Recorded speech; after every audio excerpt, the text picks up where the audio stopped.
Tonight, Kings is at Winton Woods. Hamilton is at Lakota West. Campbell County is at Beechwood. Wheelersburg makes a trip over to McNicholas. And Norwood is at Marymount.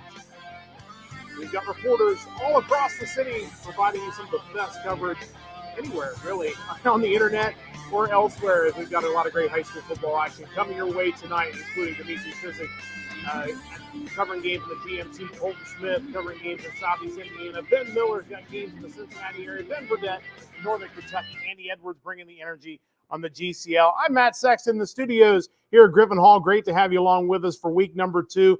A little bit delayed tonight, 7:30 Eastern start time. Couple of reasons. Obviously, if you're in this area, it has been very hot. Temperatures approaching 100 degrees today. So a lot of schools decided just out of safety, we're going to push kickoff times back a half hour to an hour. So there really wasn't any reason to go on the air at 7 o'clock. The other issue, we do have some isolated thunderstorms in the area, so we may have some weather delays tonight. Thankfully, our entire crew is going to keep you updated on games all across the area, even outside the area, some of these big games, and you'll see them all on the bottom of the screen. And of course, we'll bring you scores as well throughout the night. But it's time to get out to some high school football action. So let's head on out to our first game of the night here on Friday Football Live. Doing a really good job in that role. Yeah, Jackson high school, as Elder is in action tonight, and playing a team that is getting their season started tonight. So, of course, Ohio started last week, but the state of Michigan did not. They are starting this week. It is West Catholic, the Falcons, coming down to take on Elder. Of course, Elder was a 28-6 winner last week over Withrow. These two teams did not meet last year, so first time, at least in a while, these two teams have gotten together. They are about halfway through the first quarter. In fact, they just passed the halfway mark. Elder is on the march. They're across the 35-yard line, and we will take you out to the pit now for our first live action here on Friday Football Live. Panthers have a second down and 3. The ball spotted at the 33-yard line of the Falcons. From right to left they go. 5 minutes and 40 seconds left in the opening quarter. No score. One wide to the left, one to the right. Now they got 2 wide receivers to the left side. And now looking as he stepped back, he rolls to the left, and it's complete. It's Paff again at the 27-yard line. And now they're going to say no fumble. Let's see, he's still got the football. Well, they're saying now that West Catholic thinks that they have it, but no. They stripped it, but it was after forward progress was called. So Chris Paff able to find another reception. Elder's going to keep targeting the really talented senior all night long until it stops working. First and 10, they'll mark it at the 26-yard line. There's looking to score on this drive. No score in this one. 5 minutes and 7 seconds left in the opening quarter. Paff takes a seat on the bench after that game. Estep's had a good start so far, been able to find the open receiver. Boeing is going to be off to the right side. They line up to the left side with Ruth. Now shotgun setup. The give is to Thaman. Thaman, good run, 25, inside the 20 to the 19-yard line, a gain of 7. Very quick yards for Thaman. That was what we saw last week. Is Elder's going to go quick here. They go quick with Ruth to the right side. They've got Thaman in the backfield. It's second and 4 now. They'll give him 6 officially. And now the throw to the right side is complete. Ruth to the 10. He's to the 5. He's in the end zone. Let's see. Touchdown, Elder Panthers, and Ruth's first touchdown of the year. A big boy stiff arm by Ruth to get into the end zone, and a beautiful pass by Caden Estep right on the money. Not as easy as it gets for Elder right there. Ruth, again, we mentioned the stiff arm, huge. Elder first on the board. So a nice gain of 20 yards, and the Panthers have a touchdown. Their first touchdown at the pit this year. Ruth gets it with 4:24. Thaman's going to hold this one. The 20-yard touchdown catch by Jackson Ruth from East Step.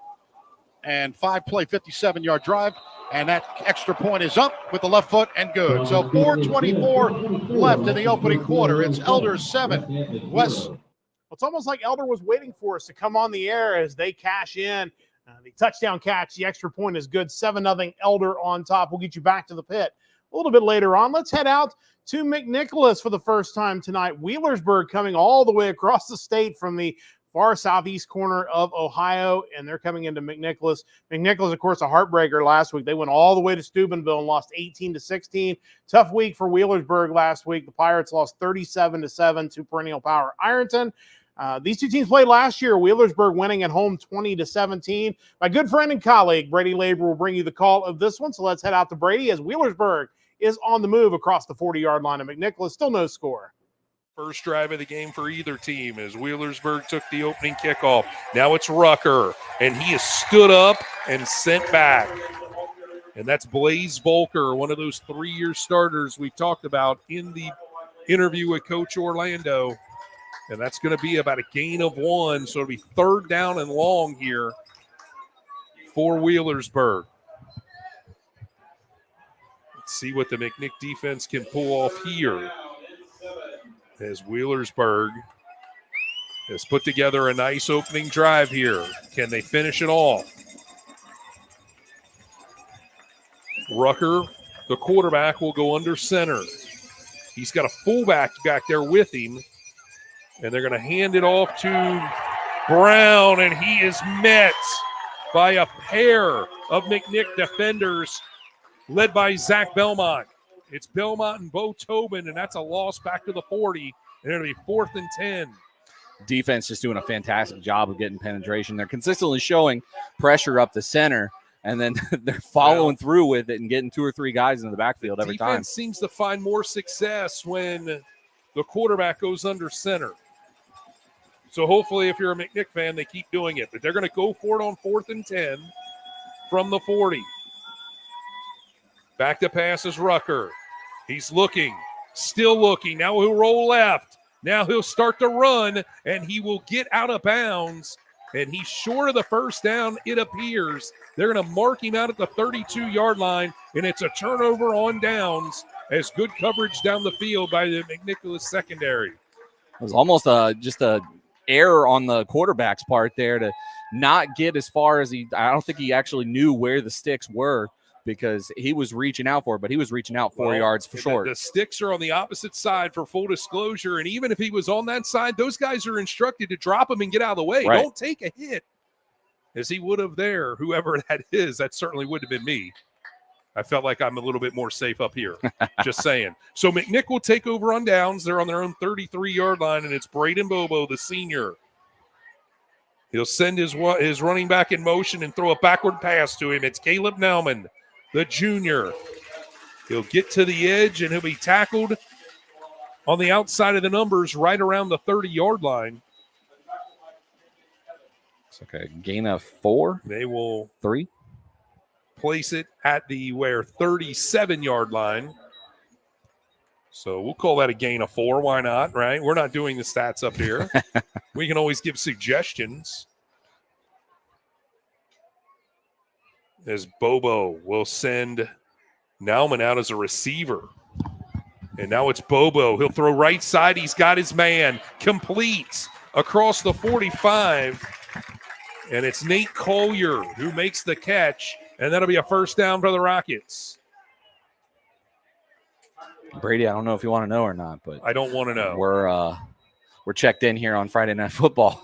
Well, that's what I want to know. Yeah, I mean, shout out to Matt Sexton and, of course, Wes Akers, the fearless leader, Andy Edwards, the correspondent here on site, as we are here in paradise in Mount Washington as the McNicholas Rockets with their first drive of the day. Here's the toss out to Nauman. He goes left side. He cuts it up at the numbers, and he will fall forward once he passes midfield, and that'll be close to another Rockets first down. They'll place it at the 45, so it's a gain of 9. Of course, Caleb Nauman, the top running back threat, but Coach Orlando said in the pregame interview he's probably the second best route runner on the team. Which bodes well for your offense when you have that kind of option. Of course, his season came to a premature end up at Eaton. Carried off on a stretcher after a bad concussion, but he is back and 100%. They hand it off to him, does Bobo, and he will get to the 40-yard line or thereabouts, and that will be a first down. But good to see Nauman back in the mix. You know, had a good offseason. Of course, wasn't able to play basketball like he was probably scheduled to do after that injury. But that was a scary moment up there at Eaton, and it's good to see he was able to bounce back. Made the trip to Clinton Massey, but could not play. And, boy, he is really looking good out here in this one. Had a nice game last week up at Steubenville.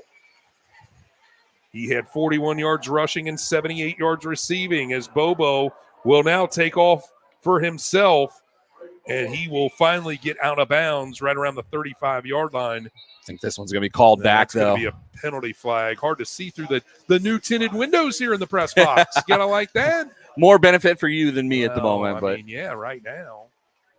Because that's going to be a hold against the Rockets. That'll march it back. Just a matter of where they called it. Looked like, from what I saw, it looked like it was right on the line of scrimmage. It's the line of scrimmage. That's bad news. If you could get 3 or 4 yards and then the hold happens, you kind of steal a few yards, but not happening. Yeah, there. somebody pulled down a defensive lineman, and got to make your block somehow, right? Thanks but that's Brady not Labor illegal for the means. shout out there. Shout out to That'll Brady mark it as off all well. the way Looking back forward to the to 50-yard being back line. working with him in a couple of weeks. Pretty- But let's jump out of McNicholas. Let's head back to the pit. Stopped by the Elder Elder defense on a triple option. 7-0 game there. Elder, we saw their touchdown before we jumped away. West Catholic is driving, but they are facing a 3rd down and 11 coming Jaden up Hutchinson just got in there inside the and Elder stopped 20-yard him. line. So let's head out there now in the late Now, stages of the 3rd opening down quarter. and 11 for West Catholic. 3 wide receivers left side, 1 to the right. 1:15 left, 7-0 Panthers in the first. Augustin looking to the left side, looks left side into the end zone. It is intercepted in the end zone. Did he get it? Maddox Arnold? Or let's see. That was Sandus. Sandus in the back of the end zone. That is an interception. What a play by Cooper Sandus. Was not even in the zone that he was really supposed to guard, but he saw the receiver leaking out, followed him all the way, able to high point the football in the end zone and intercepted for a touchback and give Elder the momentum back. That's a big interception. It looked like West Catholic was going to score on that drive, but taking a look, it was Sandus. Didn't give any room on that and was able to get the interception. The Underground Sports Shop provides the Prep Sports Radio Network with our great-looking shirts, jackets, pullovers, and hats, and they can make your business organization look professional as well. The Underground Sports Shop and owner Sean Mason supports this broadcast and Elder football. 513-751-1662. That's the Underground Sports Shop. So the Panthers will take over 1st and 10 at the 20-yard line. E-step setting up. And now they go bowing in motion to the right side. 1 wide receiver. Now they look, and now they give up the middle. Thaman gets across the 20 to the 25, fumbles the football, and now it's going to go to West Catholic. Right around the 25-yard line. Just in time to see their defense come up with a big play, interception in the end zone, gives the Panthers the ball back with a 7-0 lead. We'll get you back to Elder in just a little bit. Let's head back to McNicholas, where the Rockets are on the move. They've just picked up a 1st down at the Wheelersburg 25-yard line, looking for the first points of the night. You reminded me there. We thought we were going to have an insert for the scoreboard. We do not, so I got to improve on that. We'll work on it for next time. We'll work on it. Here's the handoff to Nauman, and again, he will run downhill. He gets across the 20, finally brought down at about the 17-yard line. Looks like Brady Doss was the first one there for Wheelersburg, and that'll be a gain of 7, 2nd and 3. They're just seeing consistent running game, yardage here, able to keep going with it because the defense just can't seem to stop it at the moment. Here is Bobo under center this time. He'll hand it off to Nauman, who has Jack Mayer inserted as his fullback, and he will cut back, and that'll be good enough for another Rockets 1st down. They'll mark it at the 13, it looks like.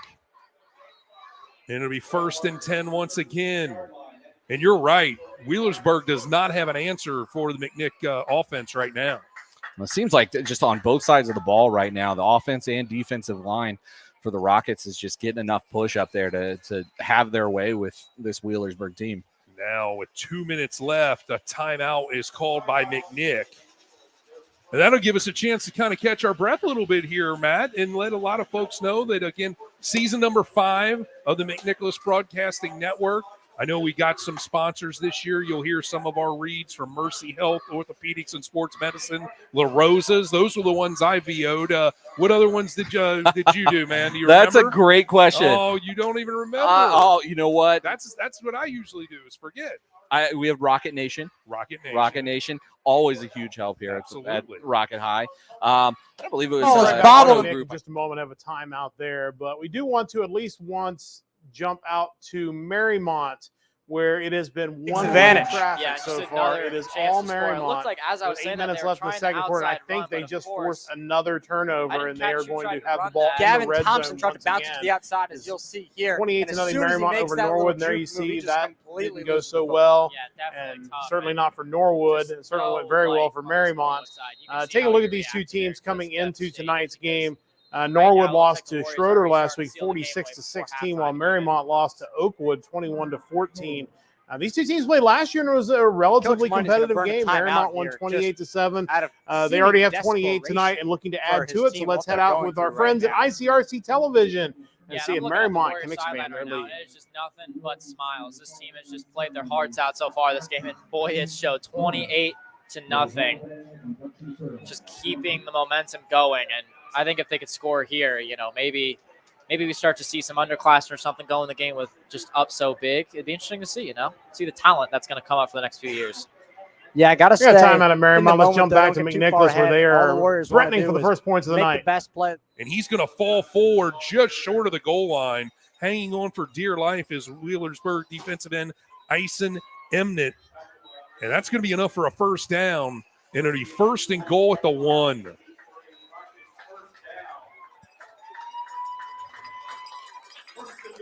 So it's first and goal, and they stopped the clock momentarily. Not sure what was going on there, but that's okay as we approach the 1 minute mark. The ref picked up the ball for a second as well. The umpire did move it towards the hash mark.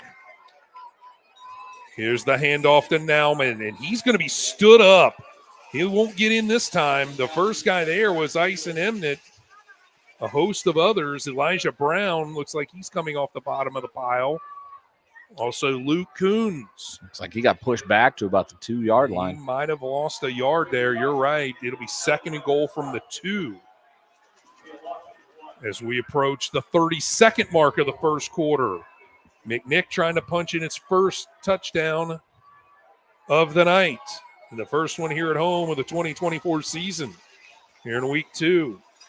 Bobo directs traffic. He'll keep it. He'll roll. He looks for a man. He's got him open, and it's a touchdown, Rockets. The fullback, Jack Mayer, comes up with the touchdown with 12 seconds left in the quarter, and McNick strikes first with a 2-yard touchdown pass from Braden Bobo to Jack Mayer.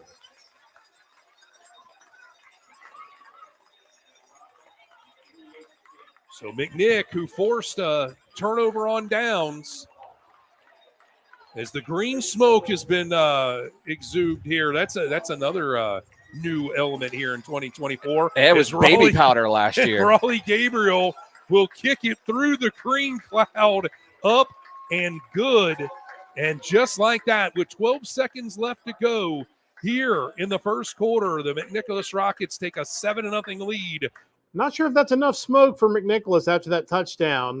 Clearly with the heat and humidity, if you set off fireworks or anything after a score, that the smoke's going to hang around. But McNick on the board first, 7-0 over Wheelersburg. We'll get you back to McNicholas in a little bit. Let's jump back to Elder, where West Catholic has the ball, and it looks like they're going to be facing a 4th down, actually 3rd down and 2.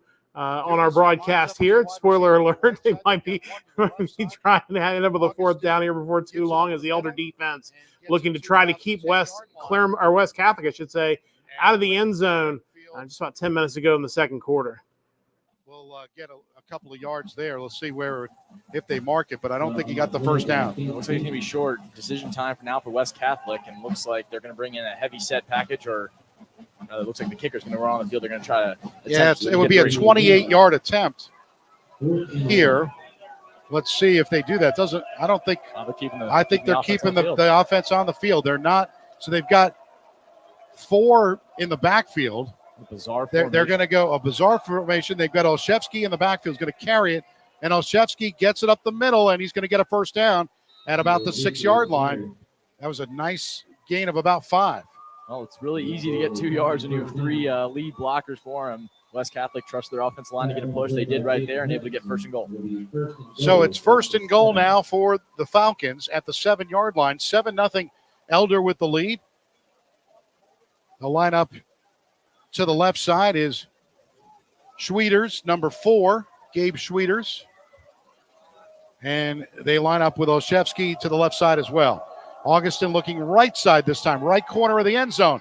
And up to the catch it, no, out of bounds. Good defense by the Panthers as Gaduli was there. What a play. As it looked like Joey DeTulio was able to one to knock it away. It looked like the receiver for West Catholic, that was Zagunis, went up high point of the football, but DeTulio able to knock it down on the way down, and Zagunis slow to get up right there. And Zagunis, that he went up really high to catch that. He almost had that catch, but a good play by the Panthers. So it'll be a 2nd down and goal from the 7-yard line. Augustin setting up, looking for West Catholic to score here. Down 7-0 with 9:03 left in the second quarter. Augustin with a bad snap. He's going to keep it himself, and he's going to be sacked back at around the 15-yard line. Maddox, Arnold, and company got him in there.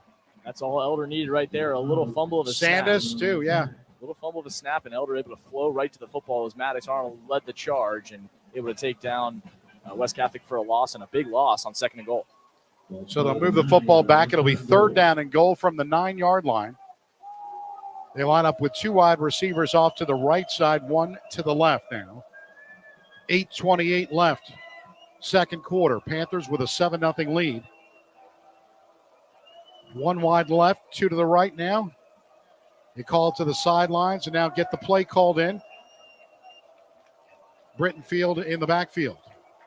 We'll see what the decision is for West Catholic, whether they're going to try to take a shot at the end zone or just try to get 4 yards. And now they're going to call a timeout. With 8:08 left in the second quarter, we'll take a quick timeout on the Prep Sports Radio Network.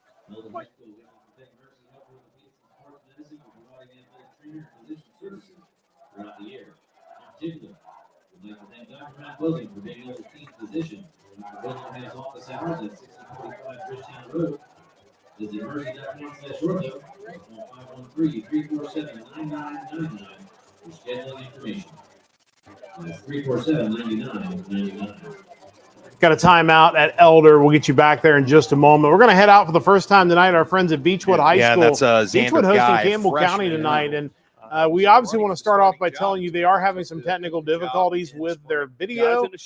They are certainly working on that as we speak. So they're hoping to get that kind of back up and running correctly very soon. But we do want to get you out there for just a moment. Of course, last week Campbell County was a 63-27 winner over Scott. Beechwood, a 1-point winner over Pulaski County.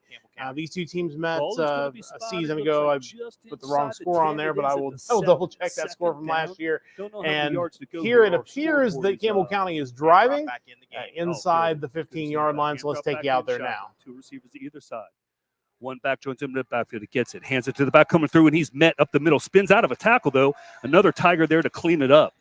Yeah, and that was Aiden Dowds on the carry, but leading the way again at his middle linebacker position, Aiden Dickey coming in strong and cleaning up after Dowds was hit low by 2 Beechwood defensive linemen.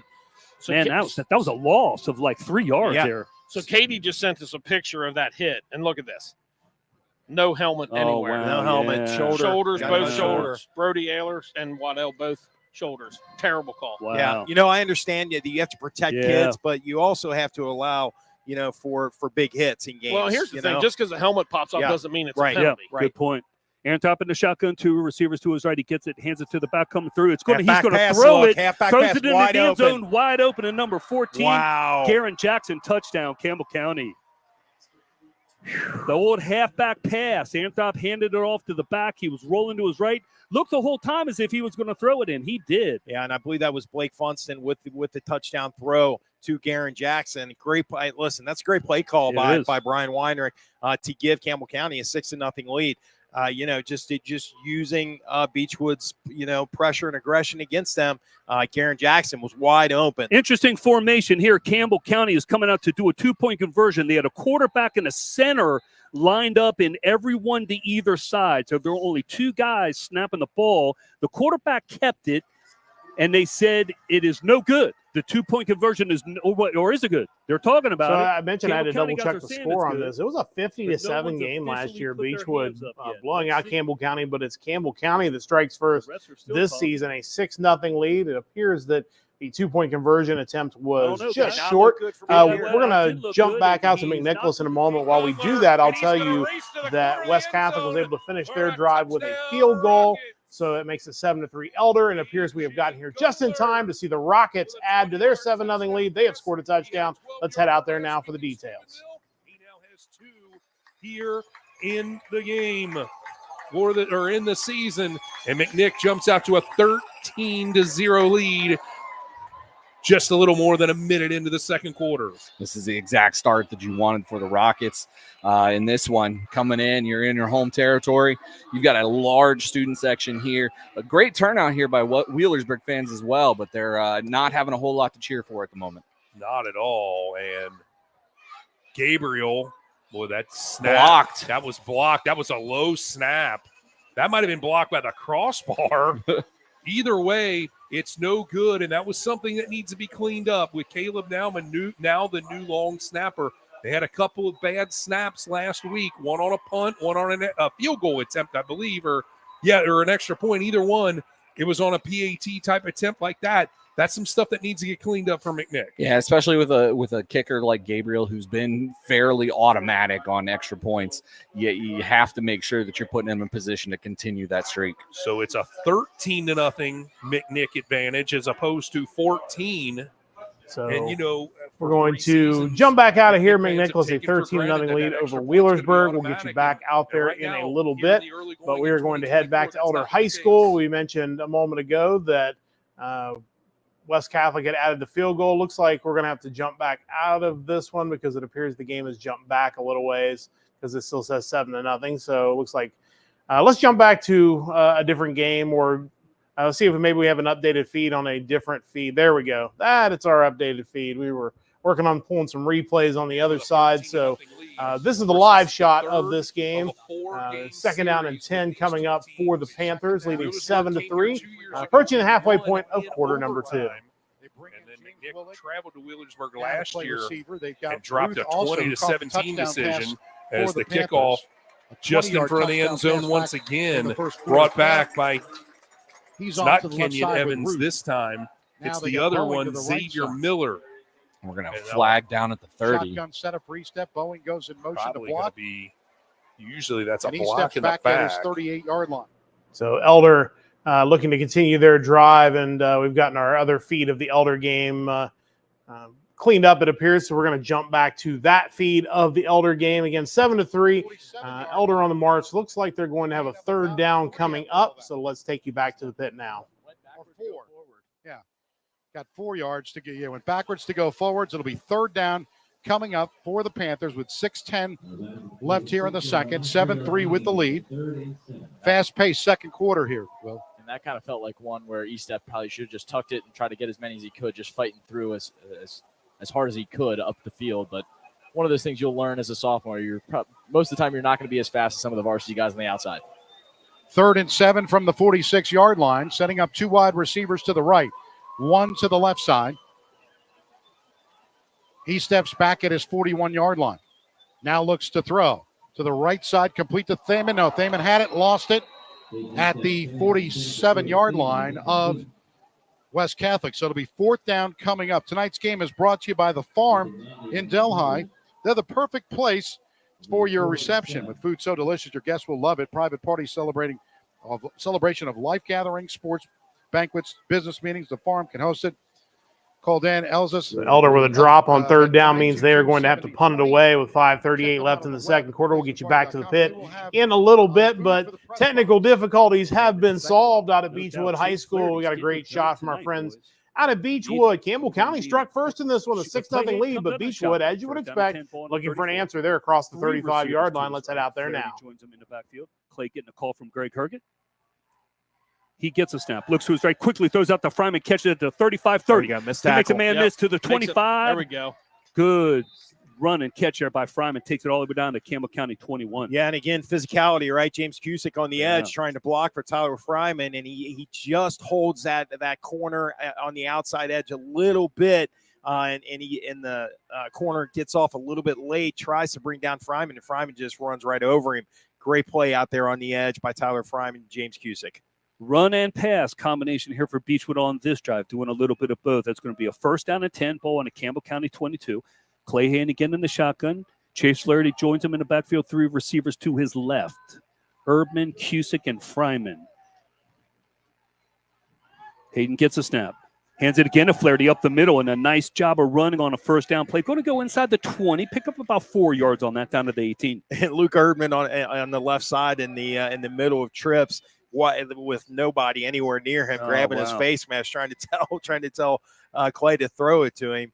We'll see if they leave Luke that much room on the next time they go to that formation. Call it 2nd down and 6. Ball spotted on the Campbell County 18-yard line. 7 minutes, 15 seconds clock running first quarter. Campbell County 6, Beechwood nothing. Campbell County scored on a halfback option throw on their last possession. Hayden in the shotgun, 2 receivers to his left, 2 join him in the backfield. Hands off again to Flaherty, going up the middle. It makes a couple of tacklers miss. Keep going, Chase. Keep those legs going. Man, he is really keeping them legs moving. He sure is. Yeah, and we saw that last week. He's as he's gotten older, he's just gotten so strong. He just picks up extra yards with that strength and with he just turns those legs. So now Beechwood all the way down to the 11-yard line. They're good backs like him. They very seldom ever go down on the first hit. Yeah, no doubt about that. Chase is having some good running tonight. 1st down, Tigers. Ball on the Campbell County 11. Clock running, 6:40 to go. First half, thanks for tuning in on YouTube and Mixlr. Clay Hayden comes out in the shotgun. 2 receivers go to either side. Chase Flaherty joins him in the backfield.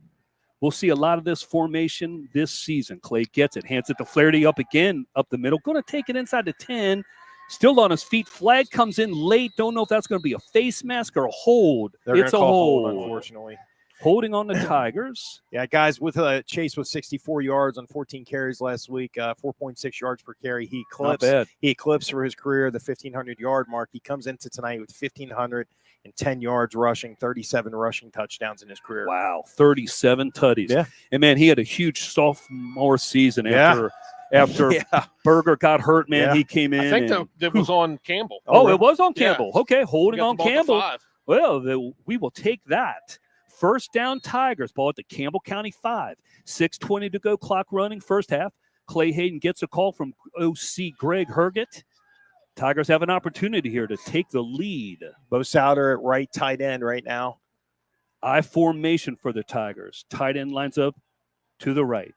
Clay gets a snap. Hands it to Flaherty going around the left-hand side. He makes a man miss. Another man miss. Takes it down to about the 2. Chase hit pretty hard there. He's getting up okay, though. That was a tough tackle. He got down to about the 1, they're going to call I it. think he's inside. Yeah, right at the 1. Well, right outside linebacker Elijah Depperschmidt, who's played really well in this first half for Campbell County. He came around the outside untouched and just whiffed on Chase. Of course, Chase is using his elusive nature to get that. But, wow, that was a big-time missed opportunity for Campbell County. All the big boys are lined up now. I formation. Chase gets a snap, hands it to Flaherty. Coming through. He takes a hit. Gets it into the end zone. Touchdown, Tigers. Nice run there by Chase behind that big offensive line to get the Tigers tied up with Campbell County 6-6. Well, and that's how you answer, a touchdown from an opposing team on a halfback option pass. You just drive the ball down their throats. Great drive right there. And again, Chase Flaherty in that offensive line, that was a terrific drive. Needed that one, no doubt about it. Colson Lair comes out. He was 4 for 4 last week on extra point attempts, and we needed every one of them. Snap is back, hold is down. Kick is up. And good. Extra and it point is up, good. and the With extra point is 5:34 good. to go Just like in the that, first half. Beechwood answers. Beechwood It's 7, a 7-6 lead for the tuning in. Tigers. Right back after 5:34 this. left 42nd career in the touchdown opening for quarter. Chase We'll get you Flaherty, back to 38 Beechwood on High the School in a ground. little bit. Let's Nice. head out to McNicholas, where the Rockets have a 13-0 lead, but the Pirates on the move. They're across the 40-yard line. Still first half out at McNicholas. To the tailback Brown, and Brown has his – no, that's Stephen Hall, who got the start last week. He had his helmet come off, and he will have to go out for a play as he was filling in there for Brown. He'll be short of the first down. They'll mark it at the 35. Clearly some early equipment issues here. Yeah, they'll give him, he'll be just short of the first down. That's less than a yard. We'll call it 3rd and inches from up here. So Hall, with his first carry of the night, will have to go out for a play as they bring in the starter, Brown. Brown will take the handoff, and he'll get the first down easily. He'll get to the 30-yard line before he goes down. And right now, Wheelersburg looking to be in control here offensively as we get close to the 8-minute mark. Actually, just short of the 30. It's still a first down. We'll call it the 31, where it's 1st and 10. This Pirate offense is really starting to work around the pressure and kind of wait for it to develop before they start to bust through. Yeah, it's more like they're reading something. They're assigned to read more, trying to react to the assignment. And Rucker will be in the shotgun. He'll send his man in motion and hand it off to him. This is Evans. He'll cut back, and he will be brought down after he crosses the 30. Bo Tobin makes the tackle. Of course, we hear of his dad's name a lot, of course. We'll get you back to this Wheelersburg drive in just a moment. But meanwhile, let's head back to the pit where West Catholic is a little further along. They are inside the 10-yard line. And under a minute to go in the first half. It's 7-3 Elder.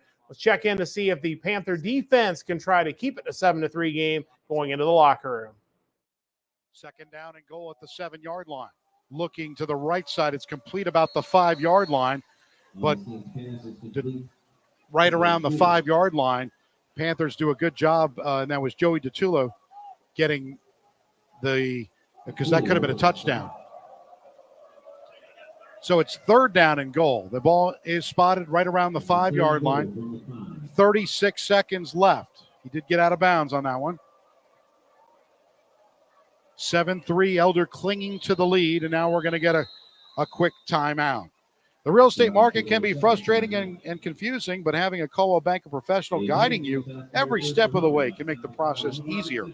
Contact Coldwell Banker at cbhomes.com or 922-9400. 36 seconds left, and, this is a big opportunity for West Catholic. Elder has the ball first in the second half. We'll get you right back here in a moment. We do have a timeout here at Elder, so let's head back to McNick and Wheelersburg. As we go back there right now, you see some intense coaching going on in the huddle. Good time to tell you that we do have 2 games that have just kicked off. Winton Woods with an interception near the end zone, it appears, to stop a Kings drive, although there is a penalty marker on the play. We'll be getting you out there in a little bit. And just underway, it's the Big Blue of Hamilton and Lakota West, as, of course, the GMC, along with the ECC, beginning conference play tonight. We have 10 schools in your conference. That means conference games starting in week number 2. So big conference game tonight for Hamilton. Lakota West both had really great seasons in 2023. But let's see if McNicholas and their defense can keep Wheelersburg out of the end zone. Cut that deficit a little bit. But you start to see the offensive line here really getting a push and starting to separate that defensive line of the Rockets and open up some big holes. We approach the 6-minute mark before halftime. McNick with a 13-0 lead, but Wheelersburg is knocking on the door. Here's Rucker. He'll hand it to Emnick. And the big fella, he goes right at Blaze Volker, who holds on for dear life before making the tackle. And he's down to the 10-yard line. It'll be 2nd down. And 3. He had multiple holes to be able to run through there. It kind of looked like Swiss cheese on that defensive line. Make it 2nd and 2. Need to get to the 8 for a first down. And again,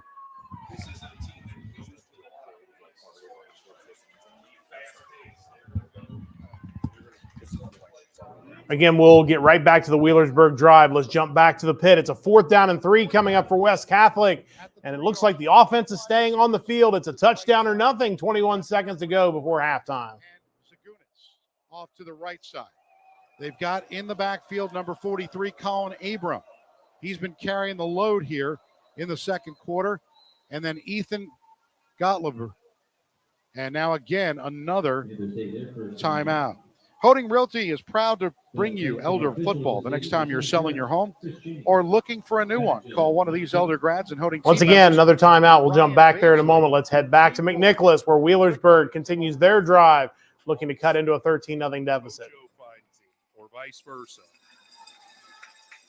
Here's the handoff to Brown. Brown is tackled by Harvey. That looks like it's Zarius, number 28, but that's good enough for a first down for the Pirates.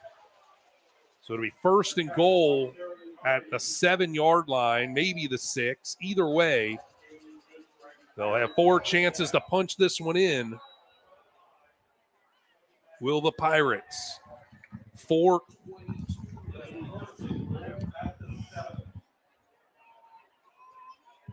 Rucker will lead his men Back in. to the Wheelersburg drive in a moment, but let's head back to the pit for 4th and 3. Left side of him. They go in motion, setting up. Now they look to the right side. They should have the play by now. You would think after all the time, now they call another timeout. So they're using up all their timeouts, but this is a big play for them, as you mentioned, because, you know, this is the play. Well, you can't take those timeouts with you. So you not only use them all before you go into the locker room. So another timeout. Let's jump back to McNick. The McNicholas defense just made a big play, pushing back Wheelersburg. We will stay here until Elder and West Catholic come back out of this timeout, presumably to probably take another timeout. But we'll head back out there in a moment. As a tackle for loss for Bo Tobin. And again, Wheelersburg not rattled at all. They're going to play it at their pace. They're not in any kind of hurry right now. They're going to make sure they get the job done. As Rucker looks over to the sideline, and they're going to call timeout with 3:15 left to go before halftime, and we'll take the break as well. McNick with a 13-0 lead over Wheelersburg, who's in goal-to-go territory when we come back on the McNicholas Broadcasting Network. It's all timeouts all the time right here on Friday Football Live. Let's jump out of Wheelersburg McNicholas and back to the pit for 4th down and 3. Try. Jay Roden, he could not get out there fast enough to call the timeout. He was running up and down the field. So the Panthers get their second timeout. They still have one more. Everybody saved their timeouts for the end, which is important. Yeah, it's a chess match right now between the two coaches. Jay Roden, you saw him jumping up and down, exclamatory, trying to get a timeout call. And finally did. And Elder, we'll see what they come out Well, the with. last play they've got. You're not going to believe it, but it's another timeout at Elder. So let's jump for the first time tonight out to Winton Woods. Winton Woods and Kings, as I mentioned, conference games underway in both the GMC and here in the ECC. And this should be a good one tonight between the Knights and the Warriors. And the Knights are across midfield. And we're going to be getting ready to jump back to Elder. And 9:48 to go in the first quarter. They just got underway. We'll get you back there plenty, as that one obviously getting a late start due to the weather. This game, I don't know how many more timeouts we have. We've got to be getting to the end of timeouts, so you have to think we're going to get some sort of decision here. It feels like now we're going to get a penalty, maybe. I don't know. It's 4th down and 3. Let's head out to the pit. Let's see if the Elder defense can come up with a big stop. They line up in the backfield with Brittenfield. They go in motion. The fake to Brittenfield. The look to throw to the left side, and it's in the end zone for the touchdown. Olszewski gets the touchdown, and on the 4th down and 3, and a big gain for West Catholic. They take the lead going in with 18 seconds left. And what a play call. Kind of stole one of the Elders' plays from last week, a flood concept to the outside, and it was wide open. Corey Selly nearly made the tackle on the outside, unable to come up with it, and West Catholic will likely going to have the lead. Here comes the extra point by Landon Smith.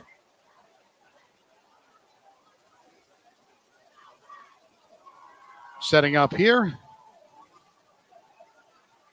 And the kick is up with the right foot, and this one is good. So the extra point attempt is good. So after 8 timeouts, finally a touchdown. West Catholic, they're going to take a 10-7 lead into the locker room at the pit. So let's jump back over to Winton Woods, where Winton Woods got the early touchdown in this one, a 6-0 lead. But Kings now on the march. They are across the 40-yard line, still in the first quarter out at Winton Woods. Here come the Knights as they break the huddle. Nuri's got someone back there with him. Straight drop. They're in on him. He's flush. They got him sacked. They have him down at the 50-yard line. Interested to see this replay here. Looks like someone on Witten Woods jumps. But nonetheless, a good sack by Witten Woods. So they call it the 49-yard line of the Warriors where this ball will be put in place 2nd and 21.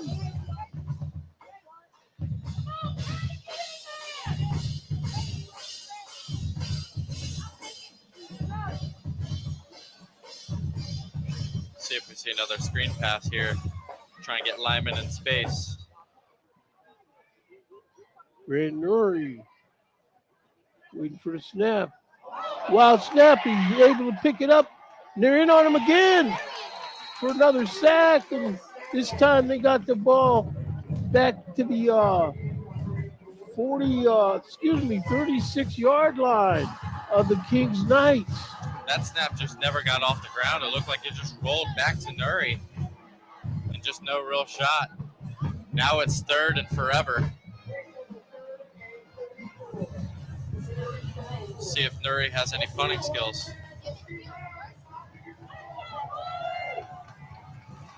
Third forever, like you say. Nuri Bad back snap there. certainly setting Kings way behind the sticks. So we'll get back out there. 3rd and 34 coming up. No play in the playbook for that one.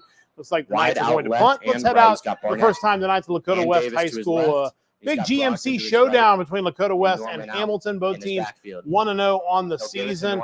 Last season it was all Lakota West, 42-14. They played in October last year, October the 20th. Yeah, but against this Hamilton defense, last week Hamilton won on a Saturday against Baden, 15-0, while Lakota West won the game of the night, beating St. X 17-13. It is Lakota West moving down the field inside the 25-yard line. Let's head out there now. Davis, he's really fast, really a speedster for the Firebirds.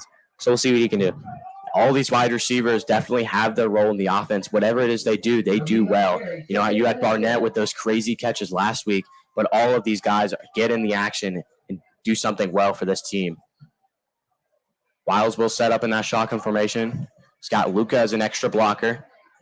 He'll give it to Norman, and Norman's got a hole up the middle, and he's bashing and bruising his way into that inside the 5 territory, and that is 1st and goal for Lakota West.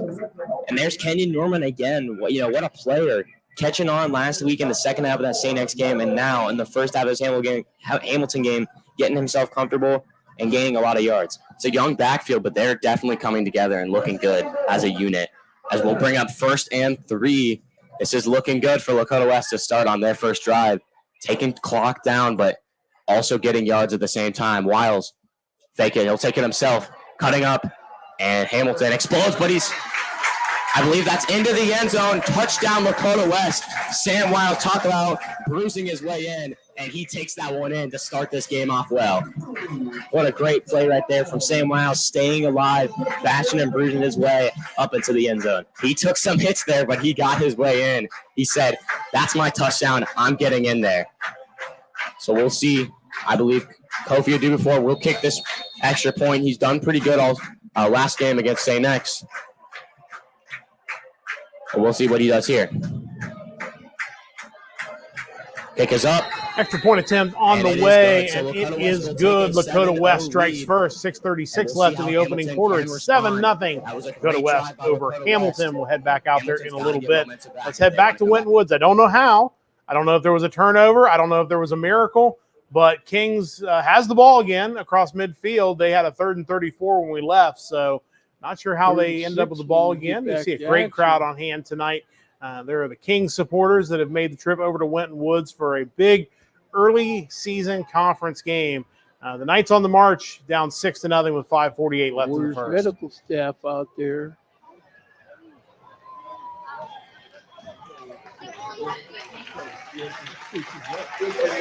He's up.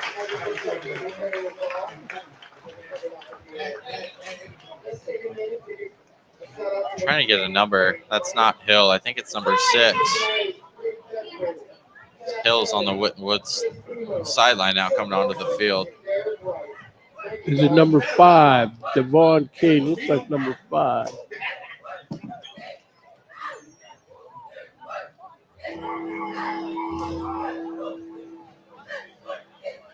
Kings gets a few yards here. Gotta imagine this is 4-down territory.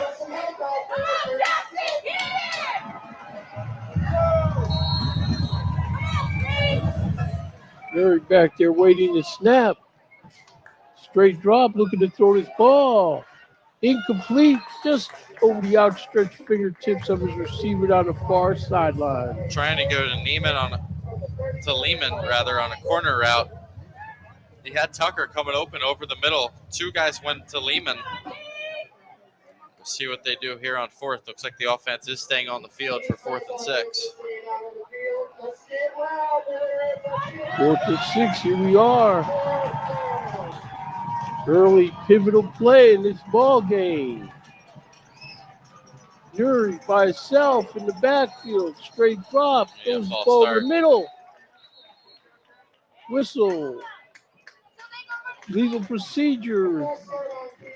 King slot receiver moved. See if that changes things for Kings on 4th. Looks like it will. Yep.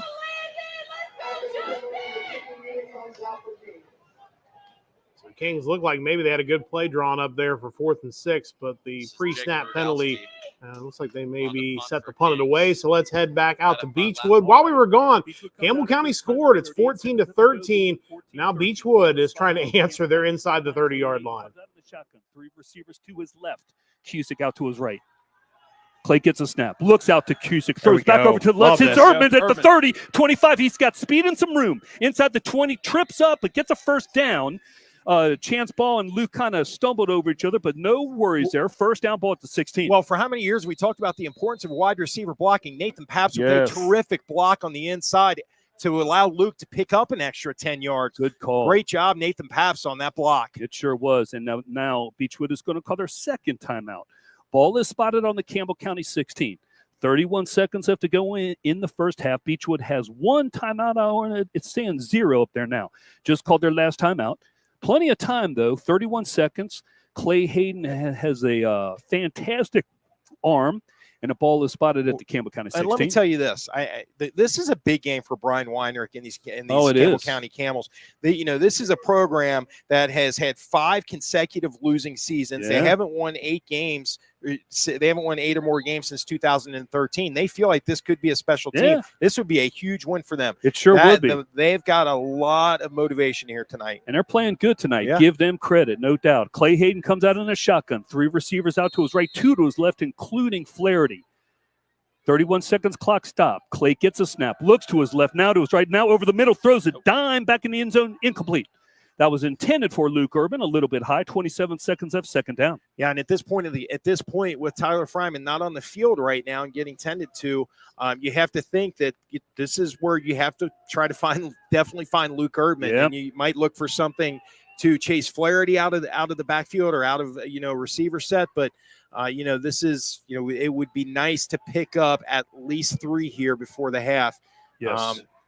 And they should have an opportunity on this play. No doubt about it. A lot of horses. on Tyler right now. Yeah, they so sure that are. don't look good. Sure doesn't.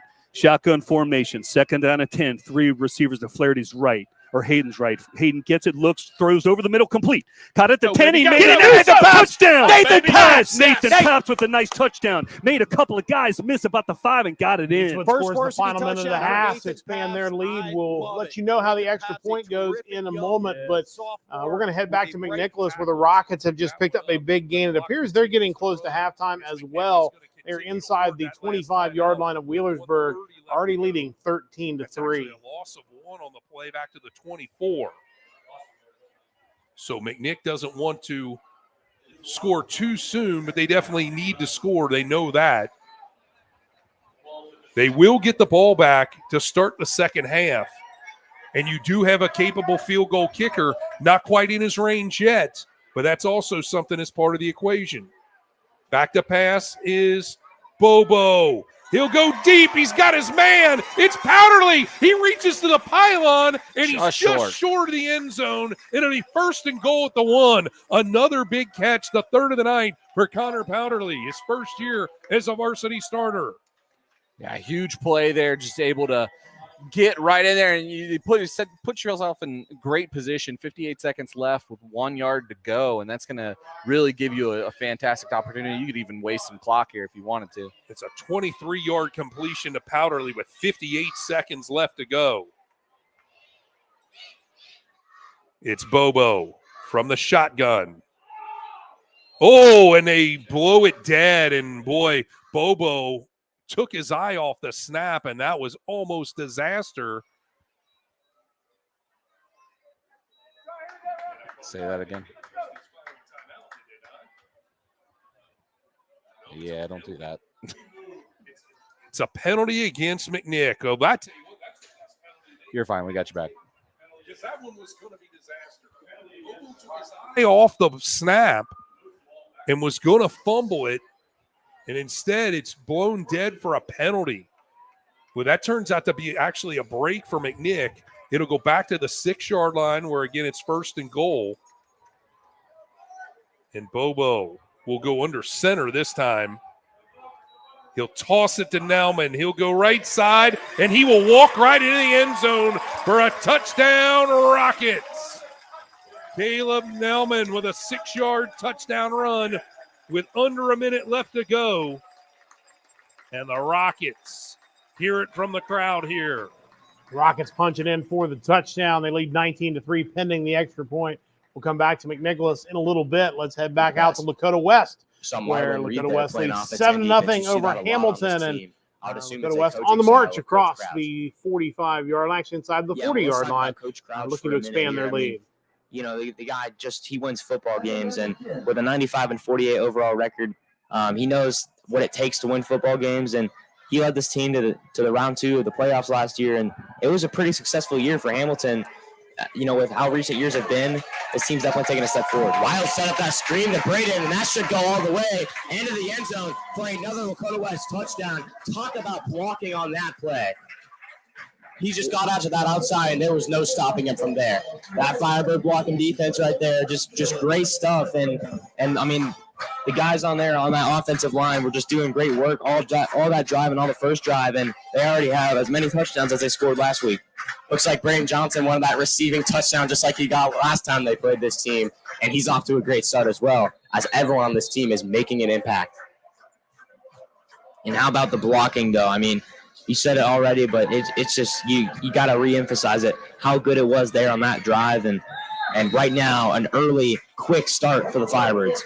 Dugafor puts that one through, and that will start, like you said, 14. Lakota West turning a screen pass into a touchdown. The Firebirds at 14-0 lead over the Big Blue. We'll get you back to Lakota West in a little bit. Meanwhile, you know, our good friend Paul Kramer, one of the original group that helped start this Friday Football Live, always cheered for the safety. We missed out on the Kings safety. Of course, we saw them getting ready to punt when we bounced away. When Woods ended up inside their own 5-yard line, could not get it out of the end, ended up with a safety. So 6-2, the baseball score with 2:27 left in the first quarter. And Kings now after the free kick with the football looking to take their first lead of the night. Looks like Booker's in the backfield next to his quarterback, Nuri, now. Nuri takes it himself, makes a good pickup around right in. He's running guys over. Be a first down. He's a big kid, but he's got some quicks to him. Made a man miss. Got down to the 35, first down Kings. Ball be on the 35-yard line of the Warriors.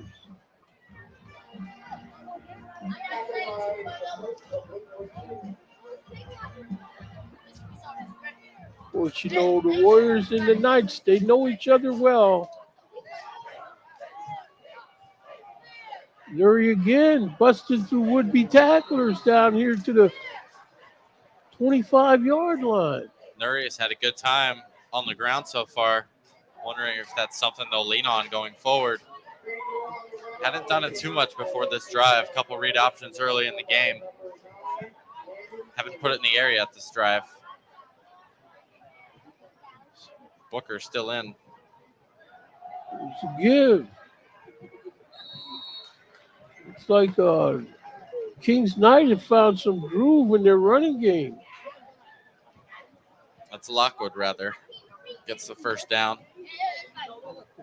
Staying on the ground this drive. Clock moving. 1:03 left in the first quarter. Knights break the huddle. Nuri followed his block through the hole. Making contact, and I'm telling you, this guy Nuri is a tough-nosed kid. Just put his head down and ran right over the safety. Just no match for Nuri on that play. On the 12-yard line. 38 seconds left to go in the first quarter. There's Nuri again, trying to muscle in there. Defense gets him down. Looks like they got about the 9-yard line. Wonder if Whitten Woods' defense starting to get a little tired. They've been on the field really this entire first quarter. Whitten Woods has only run 3 plays on offense, and it was those 3 runs that led to a safety. And it looks like they're just going to let the quarter run out here unless they do a quick snap at the end here. No, they're not going to get chime. And that's going to do it for the first quarter here from Frederick Stadium.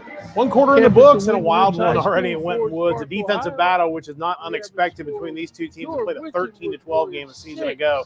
We're on pace for that again, 6-2. Whitten Woods after 1 quarter of play. We'll get you right back there to see if Canes can finish this drive off in a moment. Meanwhile, let's head back to Lakota West.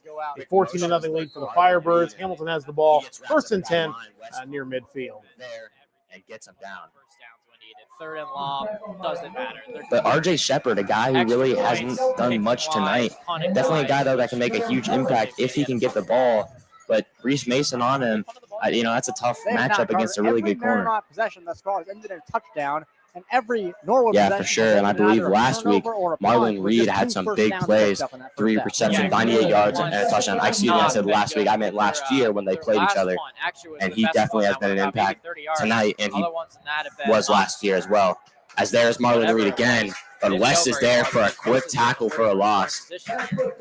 Yeah.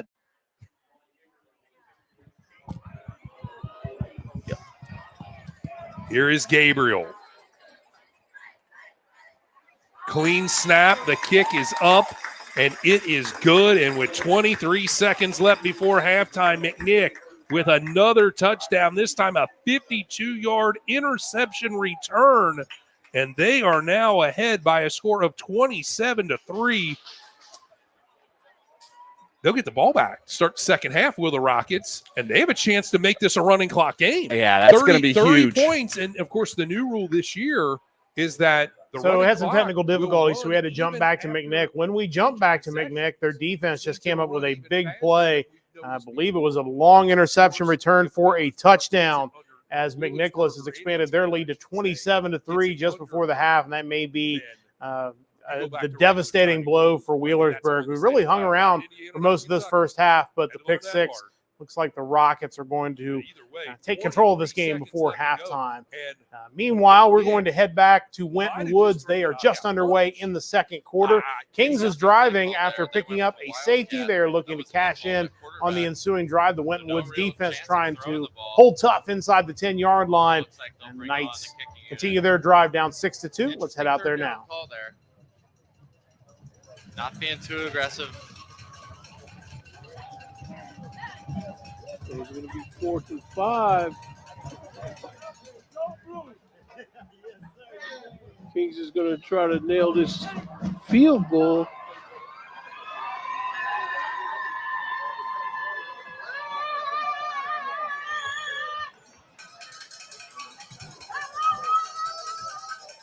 Holds down. And that kick is good. So with 10:21 left to go in the half. We'll return after that quick timeout. There was a bit of a clock error, but there will be 1 minute left in the first quarter. And this is, like I said, a big play for Hamilton. A good kick and a good hold. Mathis there with Goldsmith to his right. That game feels like baseball. Yeah, Motion Shepard. The field goal is good, so Kings has pulled within a point at 6-5. We'll get you back to Winton Woods in a little bit. Let's head back to Lakota West. It's 14-0. We're approaching the end of the opening quarter of play, and it looks like we may be having a punt situation coming up. Already down on the ground. It was third down, and out of here, fourth down and forever. So it looks like the Big Blue will punt. We don't have anything else to jump to at the moment, so enjoy a punt here on Friday Football Live. The bat and be able to get up to him. To Mathis, that is, instantly, and get a quick tackle there. But we'll see Mason return this one. He's always a threat in the return game. Goldsmith with a nice punt. He will return it. Cutting upfield, getting around to that right sideline. That's where you want to be. He's got blockers in his lane. There he goes, down the sideline. Still going to the 25. Still going down to that 20-yard line. What a run for Reese Mason to close out this first quarter. I got two words, Reese Mason. And I mean, that's just unbelievable. The kick, the punt return right there to set up another great field position for the Firebirds. And he's just doing it all on the field today. If we're talking about that mental game, scoring right here to make it 21-0 after that first quarter, that would do some damage to the Hamilton mind. And also, you're talking about the Firebirds get the ball at halftime. I mean, they can really put this thing to sleep right here, right now.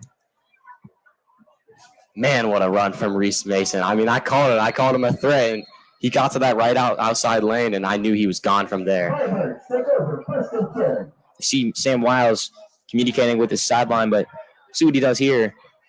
You can always see that extra blocker, Luca, 6'8" frame. You can't miss him.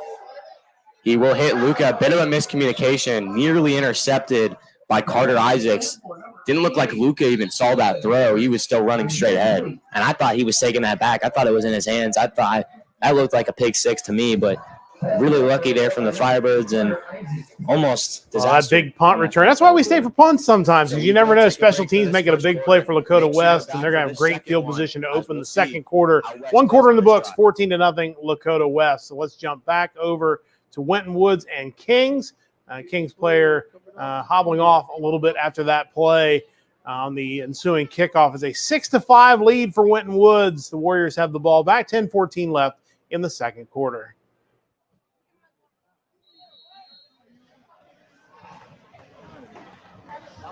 Okay, so here comes the Warriors offense out on the field.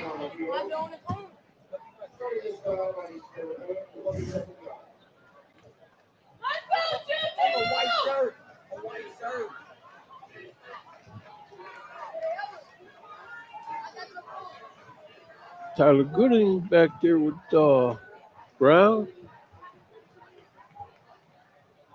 Straight drop for Brown. Over the middle, over everyone's head, incomplete. After the play, Brown looked at the sideline. That's just a miss. That was a great route. Looked like a deep post, had the corner beat. But if you're Winton Woods, you chalk that up and remember that for later in the game. Go back to that. That was a clear beat. Doesn't look like there's going to be a lot of those around tonight, at least not so far. So we'll get you back to Winton Woods in just a moment, but as the clouds are thankfully clearing over Greater Cincinnati, let's show you a shot of our fair city. Reminder, FridayFootballLive.com. That is where you can get all the information about Friday Football Live. You can even, if you want to watch one of these games beginning to end, you can click the links that are there. It also includes a radio link to Highlands and Cubcath. Our guy, Brennan Bucher, on the call of that one tonight, so you definitely want to check that out. Maybe have that on in the background while you're enjoying this beautiful shot of the city of Cincinnati as the storms have finally cleared away. It's turned out to be a very nice night. Of course, at TGIF Football, our social media handle to check out. After we're done with Friday Football Live, we're going to be jumping in to a feed of high school football tonight. Of course, our friends over at Tri-State Football do such a great job of covering the city of Cincinnati and Indiana and Northern Kentucky.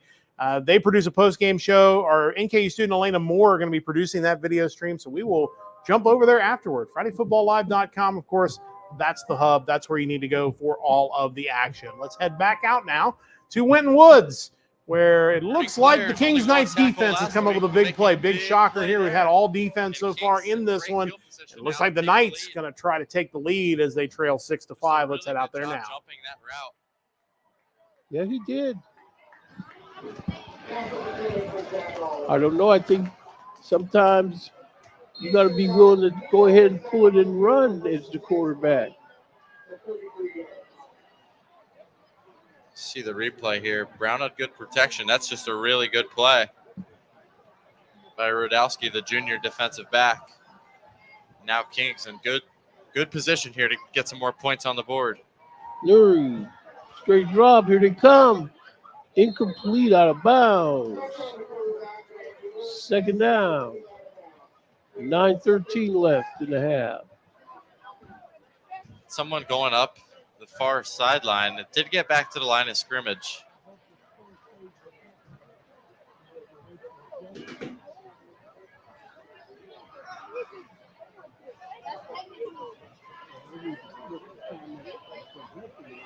Comes Kings breaking the huddle. 2nd and 10.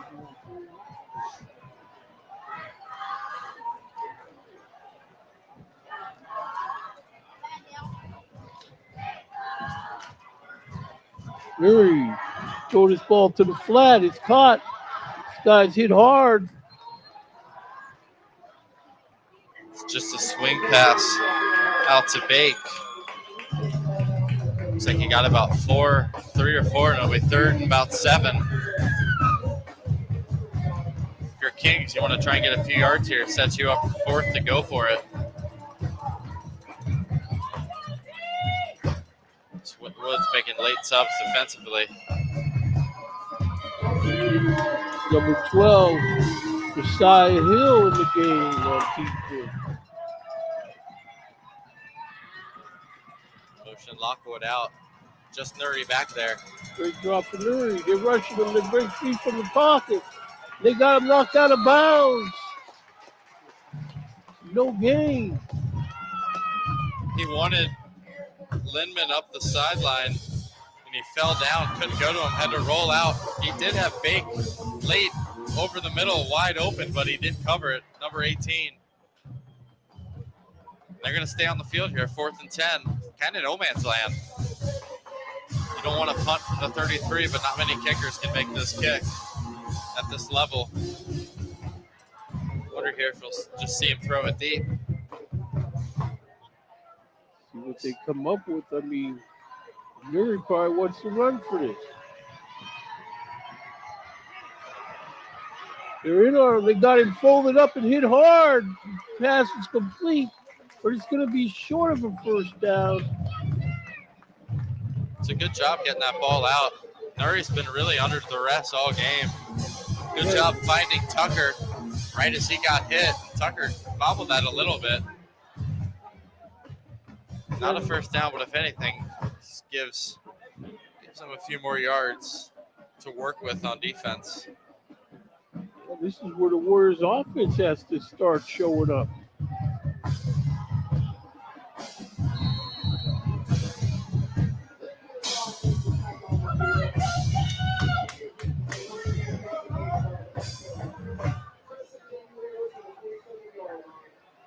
Rashawn Brown has Tyler Gooding back there with him. Mathis again in motion. Gooding. And they're on him. Kings defense has done a really good job on Gooding so far. Haven't seen much of Zeke Garrett so far. Their change of pace back as Winton Woods looks like they'll bring 77 into the game. Another offensive lineman. Looks like it'll just be a straight sub.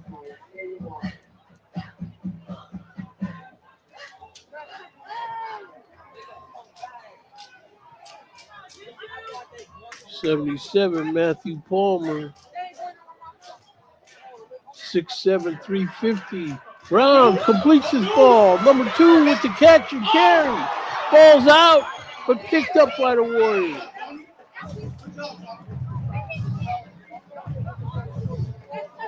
Fortunately, the Warriors was able to pick that ball up. A lot of room for Mathis to run, and he got lucky. Looked like it was Rudowski and a linebacker for Kings who knocked that ball away. Whit Woods is lucky they fell on that. Yes, they are.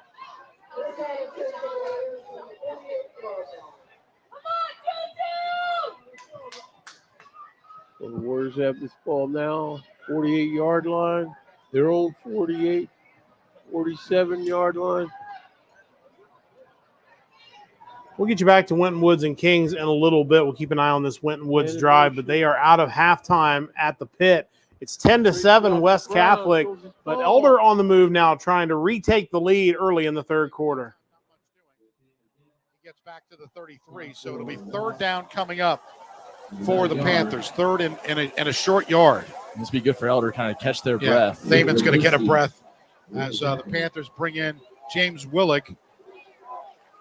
You see Elder likely bring on their heavy package here. Really all you need is a yard, looks like, and you get 2 attempts at it. This is for sure 4-down territory for the Panthers right here. 10 minutes now left here in the third quarter. Panthers have taken this opening kickoff and now have it at the 33-yard line. Third down and 1 from the West Catholic 33. The give is to Maddox Arnold. He's got a first down inside, right around the 30-yard line. A gain of 3 yards and a first down for Maddox Arnold. Well, you get Division I linebacker behind those big bodies up front. That's going to lead to a lot of first downs on short yardage situations, what Elder does right there, and able to earn themselves a new set of downs and keep this clock rolling. 9:40 left here in the third quarter. First and 10 at the 30-yard line for the Panthers. At West Catholic's 30-yard line, they'll line up left side. They've got Luke Ross to the left. Now they go in motion. They set up. Now the fake to Thaman. Looking, E-step to throw. Throws it to Thaman to the left. Inside the 30. He gets to the 28-yard line. A gain of just 2 on the play. Nice defensive play by David Britfield. It is a positive play for the Panthers, but E-step had a wide-open Luke Ross streaking to the end zone on that last play. Missed him. Unfortunate, but Elder, no time to freak out about it now. Still a positive play, stay ahead of the chains. It'll be a second down and 8. Ball spotted at the 28 with 8:48 left here in the third quarter. Panthers have taken this opening kickoff and have moved it down the field. Down 10-7 here. One wide receiver in Chris Paff. He's to the right side, one to the left side in Ross. They go Thaman now out to the right as a receiver. Empty backfield now. Looking, rolling as E-step at the 35. Throws it down the field. He had a man wide open and Thaman incomplete. Overthrow. You won't see a lot of missed throws out of the young sophomore right there. Joey Thaman didn't have a defender within 5 yards of him. Had to step on everybody. E-step just overthrow. That's one of those you want back. 100%. He's going to kick himself in the morning when he's watching that film. Yeah, the sweat off the hands on that one. So too much air into that ball. It'll be a third and 8 at the 28. 8:27 left here in the third quarter. Panthers trailing 10-7. First drive of the second half for the Panthers, taking 3 minutes and 33 seconds off the clock. 2 wide receivers to the right, 1 to the left. Shotgun setup for E-step. Now looking, rolling to the right side. He's got Thaman complete inside the 30 to the 25 and out to the 24-yard line. A gain of 4, but it's going to be short of a first down. I really like the play call out of Elder right there, trying to spread the defense out. And they weren't really shooting for a first down right there. They were just trying to get as many yards as possible and give themselves as best a chance as they could on fourth down. They have a really manageable fourth down right here. 4th and 4 from the 24. Panthers are going to go for it. 7:58 left third quarter. Ross to the left side. They've got Paff to the right side. Thaman now lines up to the left. Trenton Meyer now lines up to the right. So 4 wide receivers for the Panthers. Shotgun setup. E-step looking to throw. He's got a man. Ross open into at the 10. He's to the 5 and out of bounds. A gain of 19 and a first down. What a big-time throw out of the sophomore right there. Able to stay composed, on time, on target to his receiver in Luke Ross, and Elder just keeping the drive alive. And you feel the nerves kind of just release from the crowd right there. First and goal at the 5-yard line. A huge fourth down play for the Panthers, and they continue this drive, taking 4 minutes and 21 seconds off the clock so far. The opening drive at the 31-yard line and now at the 5-yard line. So first and goal setting up now And now the give is to Maddox Arnold trying to get into the end zone. He spins down to about the 1. It'll be second down and goal for the Panthers. We'll see what Elder decides to do right here, but Maddox Arnold, a really good second effort. Looked like he was going to be stopped near the line, and he just kept fighting all the way down to the 2. And Elder, they want to try that again. I wouldn't hate that at all. So they're going to say he got to the 2-yard line. Arnold in the backfield. Sets up a second down and goal for the Panthers. He gets the snap, gives it to Arnold. Arnold spins to the left side. Touchdown! Maddox Arnold, 3rd touchdown of the year, and the Panthers lead it 13-10 pending. Usually you don't see a lot of Elder touchdown leaders. Impressive drive by Elder to retake the lead with 7:06 to go in the third quarter. It is 13-10 pending the extra point. We'll get you back to the pit in a little bit. Let's head back to Lakota West where the Firebirds are on the move. They're inside the 20-yard line, looking to add to a 14-0 lead. That's a nice carry, and that's going to make a second and a couple. Excuse me, that's going to be a first down into that red zone territory. How about Kenyon Norman again? We keep calling his name, but he keeps making the plays here on this field tonight.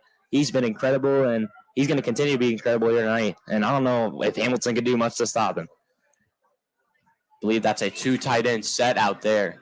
You might expect to see a run here or a fake run, get it out there to Barnett or Davis, because it's a big lineup out there tonight.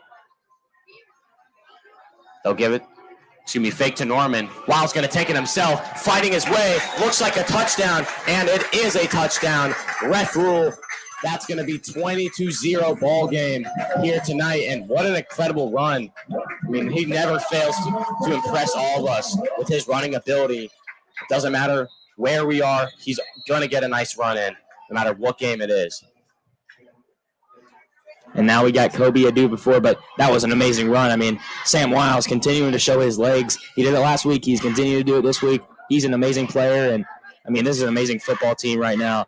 Everything's clicking for them. Obviously, you got to love a passing. We're seeing a ref. I believe that was unsportsmanlike conduct on West, but it was after the play, so touchdown will stand.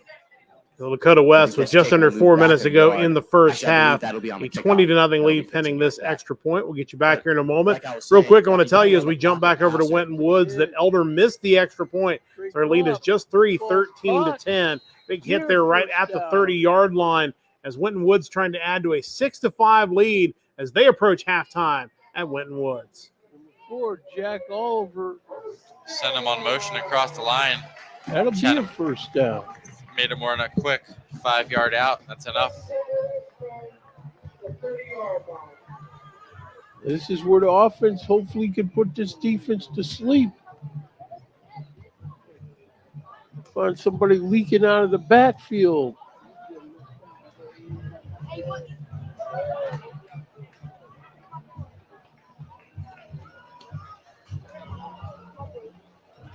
Great drop by Brown. Throws his ball over the middle. This ball incomplete. Little low. It's a good play action. Just a bad drop by Travis. There's a lot of mental mistakes so far by Winton Woods. Would have had him inside the 15. And see, at this point, I know Winton Woods would rather cross the goal line and split the uprights, but get another 15 yards, they could have a shot at the field goal. Pass is incomplete, had a man wide open. That's number 2, Deuce Mathis, wide open in the flat. It's great pressure by Rudowski. Bootleg off to the right side, trying to get it to Mathis, and Rudowski just went straight at the quarterback, didn't fall for the run. Just went straight at the quarterback, made a hit. Now Winton Woods in 3rd down again. These guys on offensive line, they want to do something to help this break through for them. You know, Raphael Green, he's a senior, 6'5", 330, number 73. Garrett in the backfield now. Great drop by Brown. Pass incomplete. Receiver wasn't even looking for the ball. receiver went deeper than I think Brown was expecting. Now it's 4th and 10. Tough spot here. I imagine they'll go for this.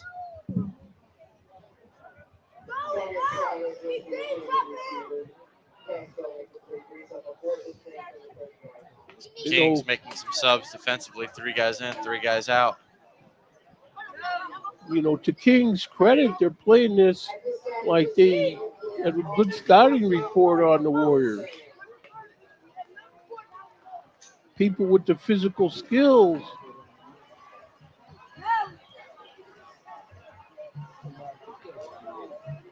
Brown looking to throw. They got him flushed out. He dips out of a tackle. He's still on his feet. Dips out of another tackle.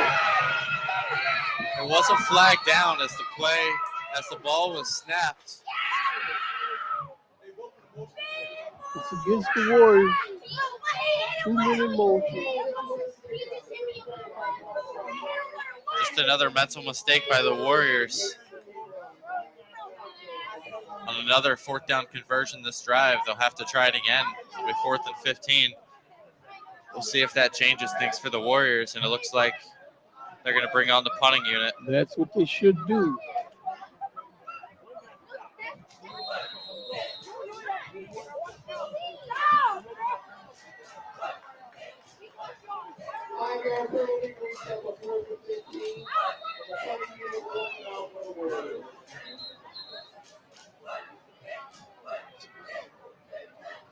Kings might have had 12 guys there. Be safe, call timeout.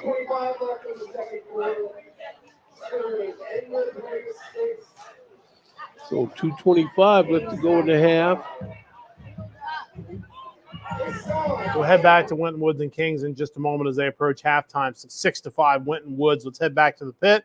Elder has recently taken a 13-10 lead, and now a 3rd down and 12 play, and it looks like it's going to be incomplete. So we'll see what West Catholic decides to do. Do they punt it away, or do they go for it on 4th down? Looks like we may have a punt coming up. Just had the ball in his hands initially. Ball was tipped away, almost picked off like you mentioned, and Elder kind of bailed out again right there and forced a West Catholic punt. So a 4th and 12 at the 44-yard line. Right around with 4:18 to go. 13-10. Elder with the lead by 3. 4th and 12 from the 44, and the punter is in there. And now he's going to just line drive it. He's going to bounce at the 20. Keeps bouncing, and it's going to bounce at the 1-yard line. What a kick by Callahan Peterson, and the Panthers are going to have to go 99 yards. One of the only mistakes Cooper Sanders has made tonight is going to be a costly one for Elder. He lets that ball, his lineup initially on the 10, lets the ball trickle all the way down to the 1, and this is going to be tough sledding for this Elder offense. But if they're able to get points in this drive, they'll be able to really chew a lot of this clock off. 4:08 left here in the 3rd quarter. Panthers will have it at the 1-yard line. Red River Gorge Cabin Rentals in the beautiful Kentucky Red River Gorge have mega 12-bedroom cabins available for big groups or families in only a short 2-hour drive from Cincinnati. Check out the activities and things to do at redrivergorge.com. Panthers will have the football, have to go 99 yards here. They have the ball 1st and 10. Back in his end zone is Easton. Let's head right now over to Winton Woods. The Kings defense came up with a big play to get the ball back, but Kings has thrown a pick 6 to give Winton Woods a touchdown and expand their lead to 14-5 with 2:08 to go in the 2nd quarter. Huge defensive play in a game that's been full of big defensive plays, and we'll take a look here as trying to screen pass over the middle, but big play there by Winton Woods to pick it off, and then offensive guys showing why they're offensive guys, not quite making the tackle there. Good work there to take it into the end zone for a touchdown. It's now 12-5, not 14-5. They got a little overzealous there with the score bug, but a 7-point lead for the Warriors. We'll see if they're going to kick the extra point or go for 2. Let's head out there now. One of the Winton Woods will call timeout here.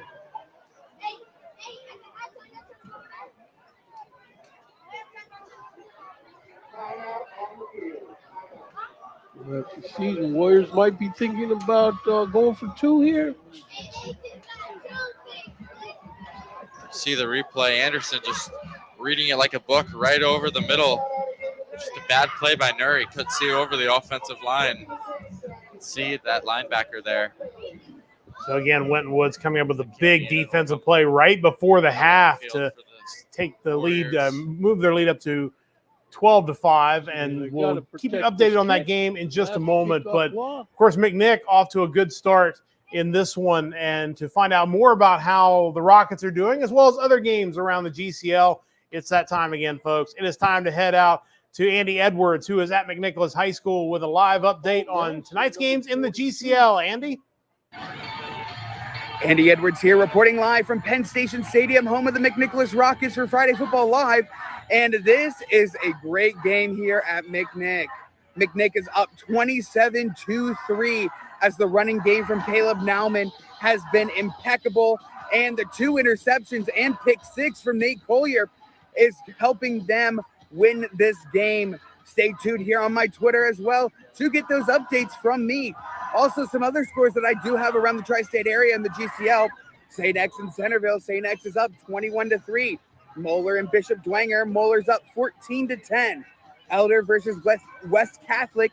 West Catholic is up 10-7. Harvest Prep versus Purcell. Harvest Prep is up 34-8. Chaminade Julienne and Taft. CJ is up 7-0. Northmont at LaSalle. LaSalle is up 6-0. And finally, Fenwick and Talawanda are tied at 0-0. Keep here on my Twitter page to get any more updates from the GCL. Also, check out the Friday Football Live Twitter and Instagram and YouTube page. For Friday Football Live, this is Andy Edwards. Thank you to Andy Edwards for that update. And we're going to head back to Elder, where they have just had to punt out of their own end zone. So once again, West Catholic with good starting field position at the 35-yard line. I will tell you the Kings blocked the extra point against Winton Woods, so it is still 12-5 in that game. Again, defense there. Right now it's the West Catholic offense looking to put them back on top with 2:52 left in the third. It's just not a recipe for success for this Elder Panther squad, and you're able to see the fatigue really start setting right now. 1st and 10 from the Elder Panther 23-yard line. West Catholic is having their way right now with 2 wide receivers to the left and 1 to the right side. 2:35 left in the third quarter. Panthers have clinging to that 13-10 lead. Sets up Augustin. Now the give up the middle inside the 20 to the 19-yard line. Big number 43. It was Colin Abram. And Abram gets another good game before Gaduli got him. And it's one of those plays that if that play, West Catholic tries to run that in the first quarter, Elder stops that for no gain or a loss. You can just see the fatigue on the D-line really starting to set in, and Elder's got to fight through it. So it's tough of these games, in the heat in late August. It's still, starting temperature was 88 degrees. 2nd and 5 at the 19. 2 wide receivers to the left and 1 to the right. Shotgun setup for Augustin. Augustin looking to his right side, throws it left-handed to the right side, incomplete. And it was intended for number 4, Gabe Schwieters. Kind of a bizarre route. Schwieters kind of ran right into a covering Selly. Another good break for the Panthers right there. So it'll be a 3rd down and 5. Ball at the 19-yard line for West Catholic. The Falcons looking to try to either tie this game up or get a touchdown to take the lead. Make that 2 wide receivers down to the left side and 2 to the right. In the backfield, number 43, Colin Abram. And now the look and the give to Abram to the right. He is tackled. Nice play by Gaduli at the 18-yard line. A gain of only a yard. It'll be 4th down coming up. And a really nice play by George right there. If he wouldn't have got him, there was not a lot of help in the secondary as George looks like he's starting to cramp a little bit. And this was the concern we mentioned all night long. Yeah, the cramping is a huge concern. With that in mind, we'll take just a quick timeout. With 1:33 left in the third, it's 13-10 Elder. We'll take a timeout on the Prep Sports Radio Network. Got a timeout here. We'll get back there in just a moment. Let's head back to McNicholas. They're out of the half at McNicholas, and McNicholas's offense on the move there across midfield. Looks like they've got the ball at the 33-yard line. They lead early in the third quarter, 27-3. Be able to be tackled there, so it's 2nd and 7. 11:01. Yeah, he had to have stepped out of bounds, so they wouldn't have stopped the clock in that situation. So it's 2nd and 7 after a gain of 3. So with the clock stop, Nick will go out of the huddle. Here is the fake handoff, and then that one is out of the reach of Powderleaf. An incomplete pass, and it's 3rd and 7. So kind of a roller coaster ride here in this opening drive for McNick in the third quarter. So it's 3rd down and 7 now. We'll see what comes out of the bag of tricks of offensive coordinator Todd Nauman here.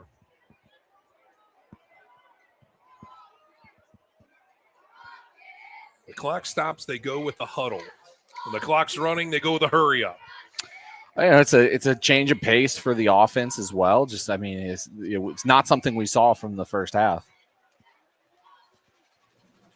We'll head back to McNick in just a moment. It looks like a field goal attempt is upcoming at the pit and Elder, where the Elder defense has gotten a stop.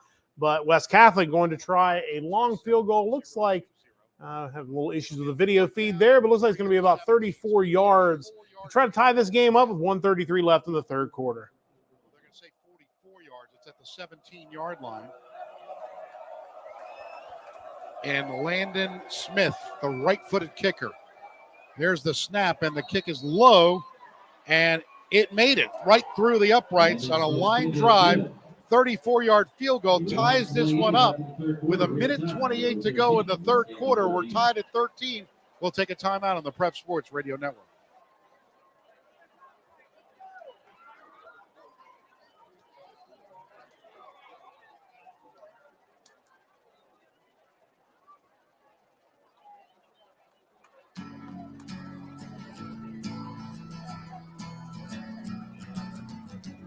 So long field goal for the Falcons has tied this game up at 13. It looks like we got a good one working at the pit tonight. We'll come back to Elder High School in a little bit. Let's head back out to Winton Woods.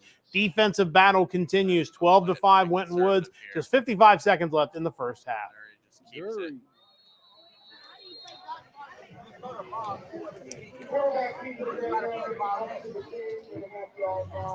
It's the second timeout taken by the Warriors. So make it, what, 4th down? And Warriors have a chance.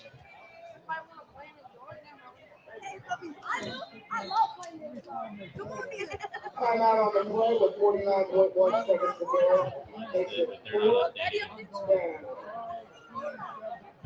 Timeout at Winton Woods. So let's head back to the pit where Elder just had a big gain, and referee on the next play pointing that the ball is down. No fumble there, but the Panthers, after a big catch and run, now have the ball across midfield looking to take the lead, and they're in the final minute of the third quarter. I don't know. I'm trying to see if they could a little replay here, but it's kind of stuck. So it looked like from up here, but good news for the Panthers. So it'll be a 2nd down and 6. They give him credit for the 4 yards. They say he was down. And now the Panthers have a 2nd and 6 at the 46. So they get one back. Path to the left side along with Luke Ross. They go in motion with Thaman. Steps back at the 50. Now runs to the 45. He gets a block and still with it. And he's out to the 41-yard line. So a gain of 5. It'll be 3rd down coming up. And he had to fight for every yard there. A really nice play by Estep. And again, gives Elder a 3rd and short. They've been really good on 3rd and shorts all day long. Gives themselves a chance. Again, with they're not able to convert this on 3rd down. They're 100% going to be 4-down territory.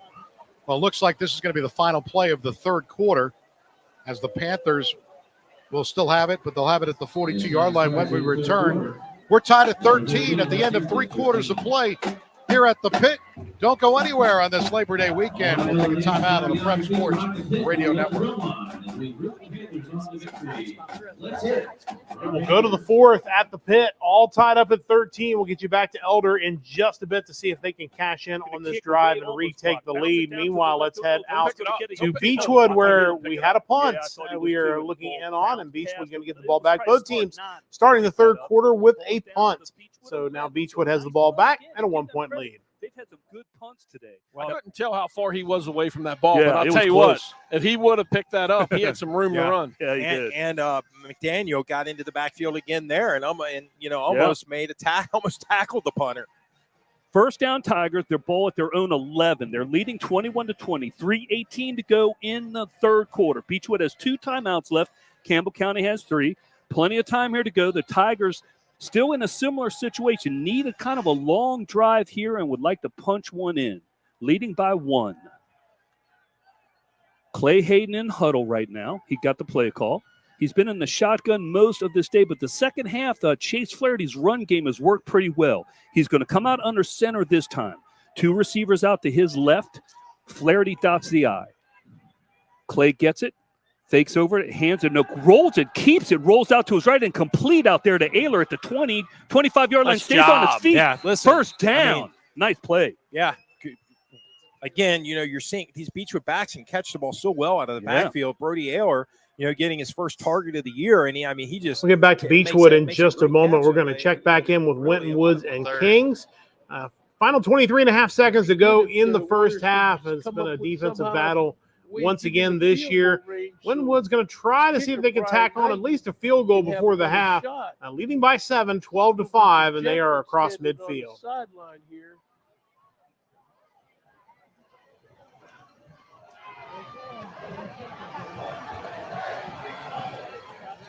Here's Brown.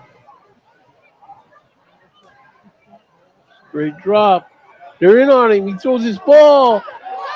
Incomplete. Just missing his wide receiver, number 1, Damiel Rogers Jr. It's like they got a flag on the.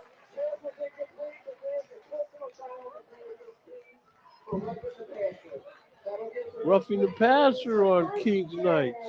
That'll give them a first down, but a big miss by Brown down the sideline. Had a touchdown if he hits him. Just another near miss for this Winton Woods offense. Now they'll be inside the 25.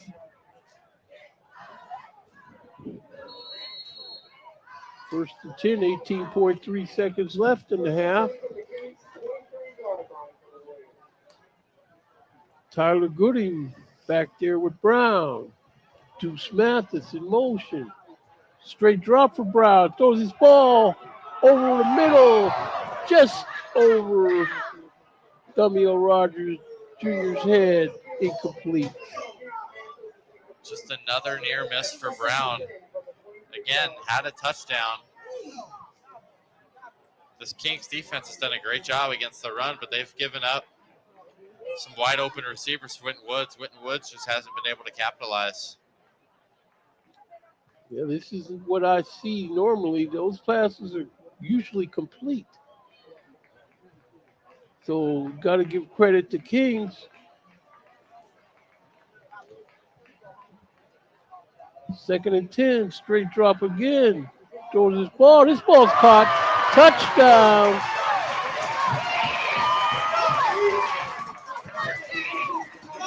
That's number 3, Ciante Stewart Jr. on that grab. Stewart coming out of the slot. Gets open in the middle of the field. Great job by Brown stepping into it, making a good throw. Now Winton Woods has a little breathing room going in for the second half here. So we'll try another extra point.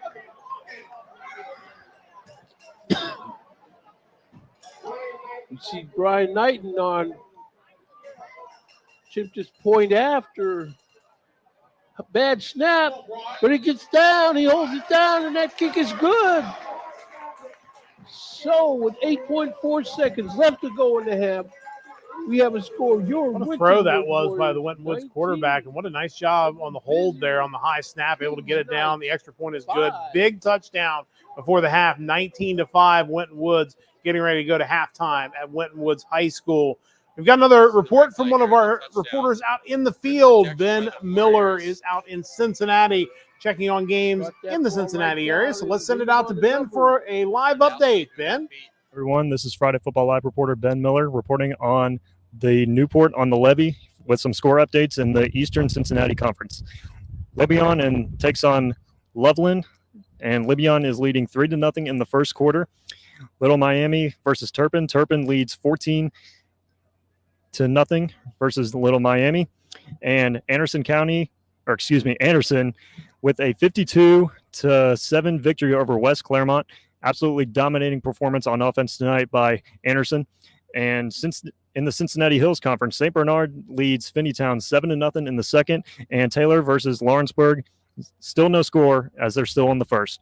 That's it for now. For Friday Football Live, I'm Ben Miller. Thank you, Ben. Appreciate the update on games going around the city of Cincinnati.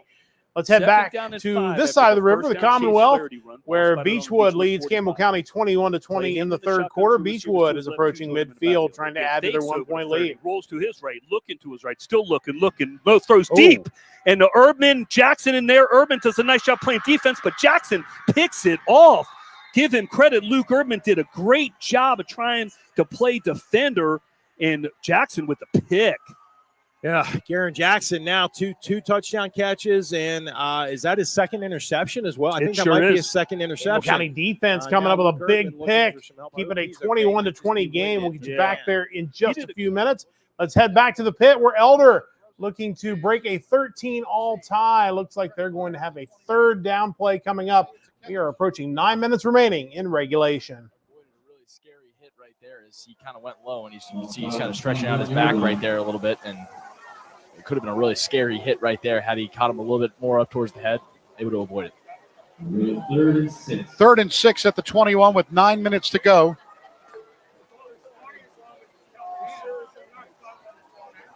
We'll set up with 2 wide receivers to the right.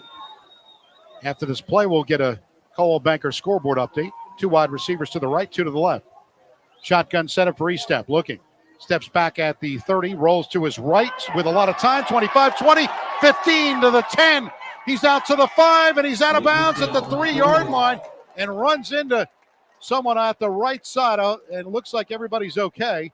But the Panthers will have a first down and goal, and that is good news. Tonight's Coldwell Banker scoreboard update. We'll take a look at this now. We've got Moeller 28, Bishop Wanger 18 at the end of the third, Highland 17, Covcath is 14 at the half, LaSalle 13, Northmont 0 in the third, Middletown 14, Oak Hills nothing.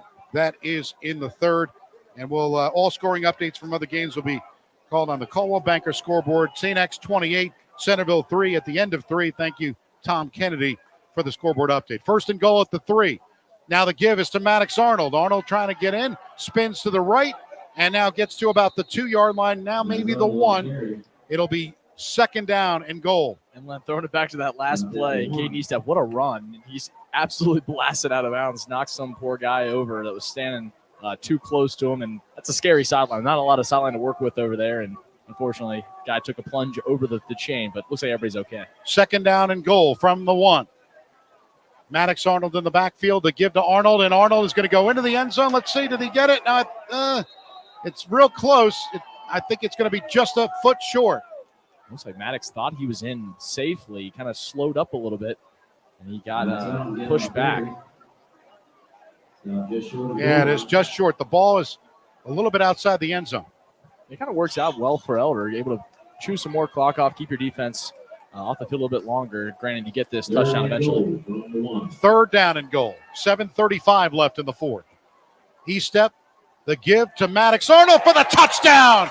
Second one of the game, 4th of the season, and the Panthers lead it 19-13 pending the extra point. And it really does feel like last year when the Panthers get to the goal line, it's just going to hand it or give it to Ryan Brass. This time it's Maddox Arnold and 2 big body guys. They're going to get you the yards when they need to get them, and they score a touchdown right there.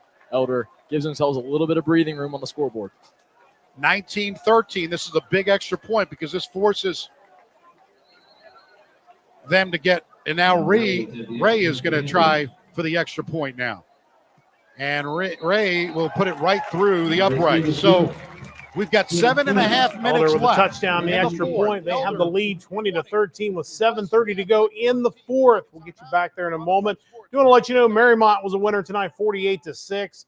That game just kind of got out of hand early, and Marymount picking up the big win tonight. Let's head back to Beechwood. Another good one in the works here. 21-20 the score. We just saw Campbell County come up with an interception before we left. I believe they are now in the fourth quarter as they have switched sides.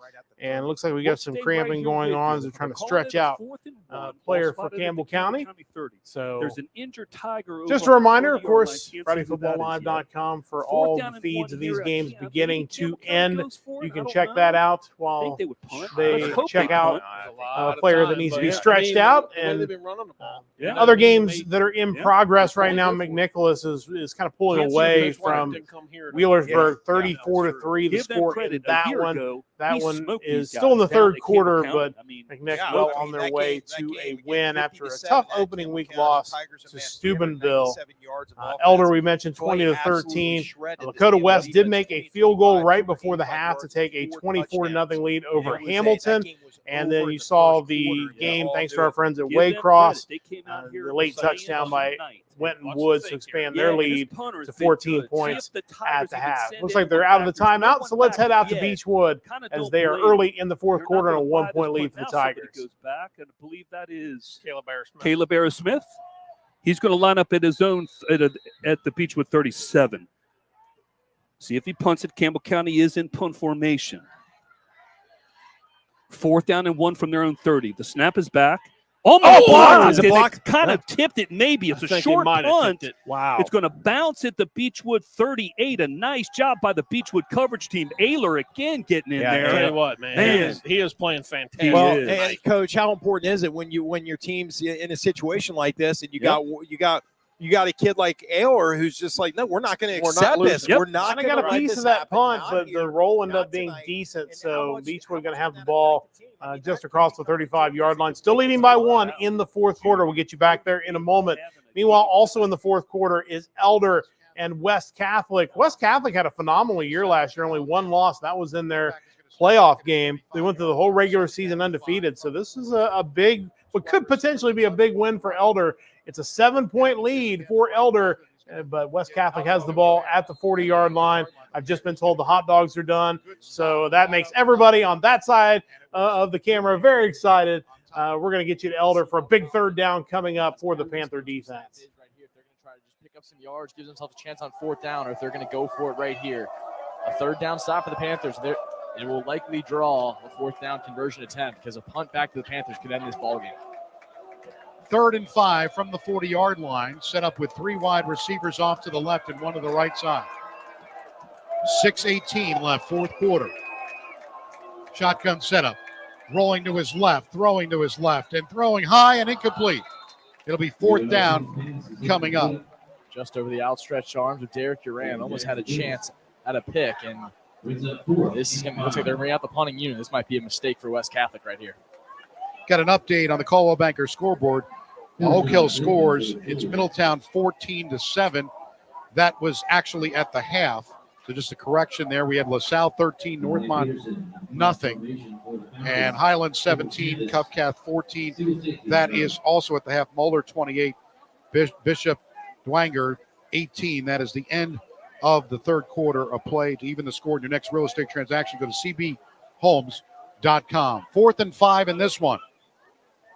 Panthers going to try to get a return here with Sandus with 6:09 left. They lead by 7. A good kick. Peterson has got a good leg, and he goes to the right. It's a short kick. It's going to be a bouncer, and Sandus is going to have no part of that. It's going to bounce at the 31-yard line right near the 30. So Panthers will have the football at their own 30-yard line with a 7-point lead.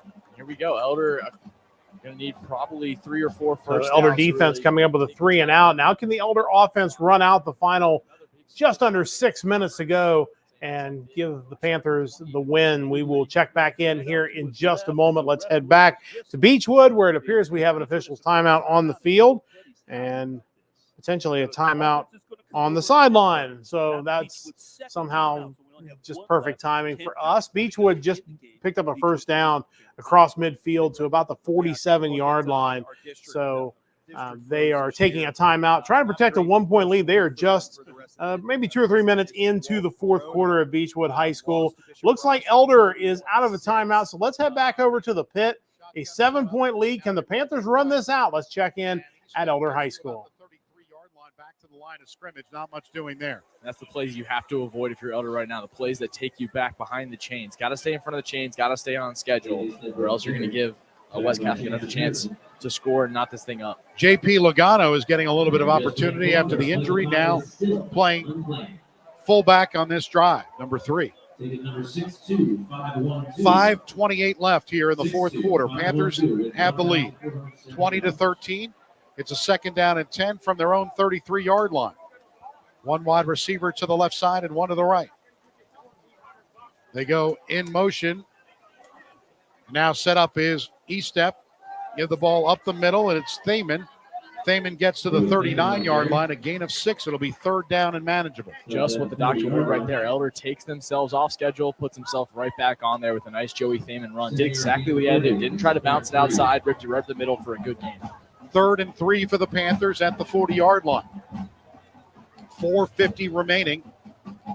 Panthers bring in number 31, James Willig, to come in now. The lineup with Path to the left side. Shotgun setup on a 3rd and 3 from the 40. The fake to Thaman. It's knocked down and almost intercepted, but it'll be incomplete. It'll be 4th down and 3 in this one here. 4:29 left in the fourth. Panthers clinging to the 7-point lead. Updating the Coldwell Banker scoreboard. Fairfield 21, Colerain 13. That at the half. Wow, that's a shocker one right there. No offense to the Colerain fans, but not a lot was expected of them so far. And Fairfield, obviously, a good team in the GMC. That's an interesting score. Olszewski will be back deep. And Gaduli, it's a shorter kick, but it's going to bounce at the 30 to the 20 and picked up. And Olszewski will get to the 26-yard line. So 4:20 remain. 26-yard line is where they'll start. They've got to go 74 yards. Plenty of time, 4:20 left. And you really see the missed extra point is absolutely massive right now. Instead of an 8-point lead for Elder, it's a 7-point lead. And that could prove to be the difference maker in the game if West Catholic's able to score here. Cliffview Lodge, part of Red River Gorge Cabin Rentals, has 16 individual rooms. Book a single room for just a private getaway, or book every room for family reunions, weddings, or corporate events. Check out the possibilities at Red River Gorge Cabin Rentals.com. 4:20 remaining in the fourth. We're going to take a quick timeout. 20-13 Elder on top by 7. September 18th.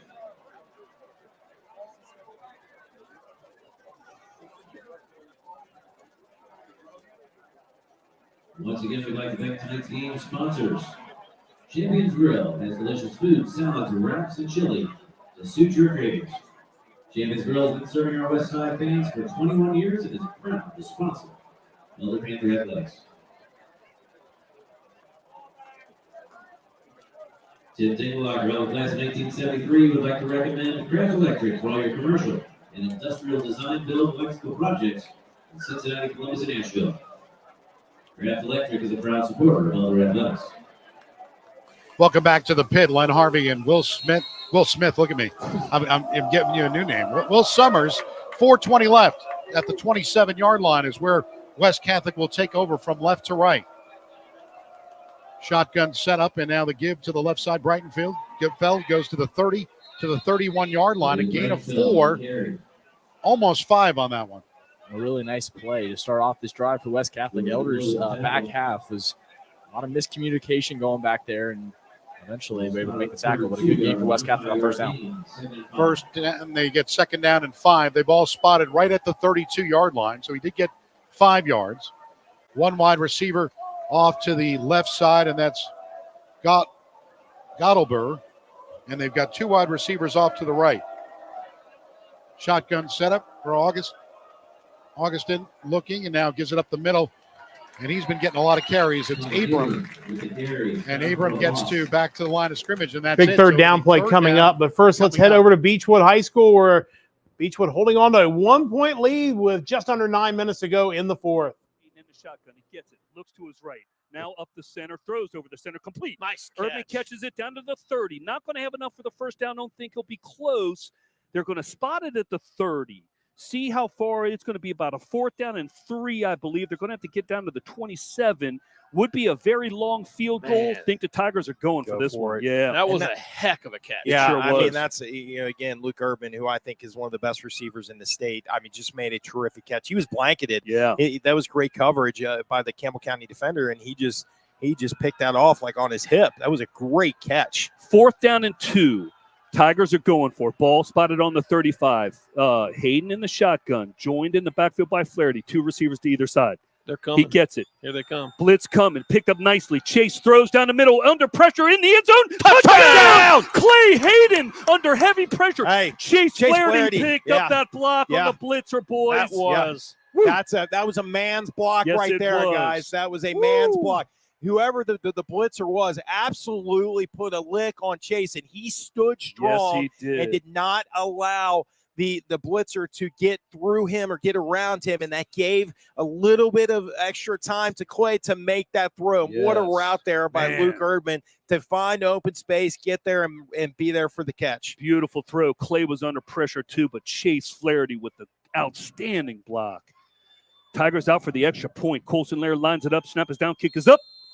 It is good with 8 minutes, 36 seconds left to go in this game, and it's a heck of a So game. Beechwood gets the touchdown and the extra point, and still about 8.5 minutes to go in that one. Certainly not over yet. 28-20 the score. Beechwood on top.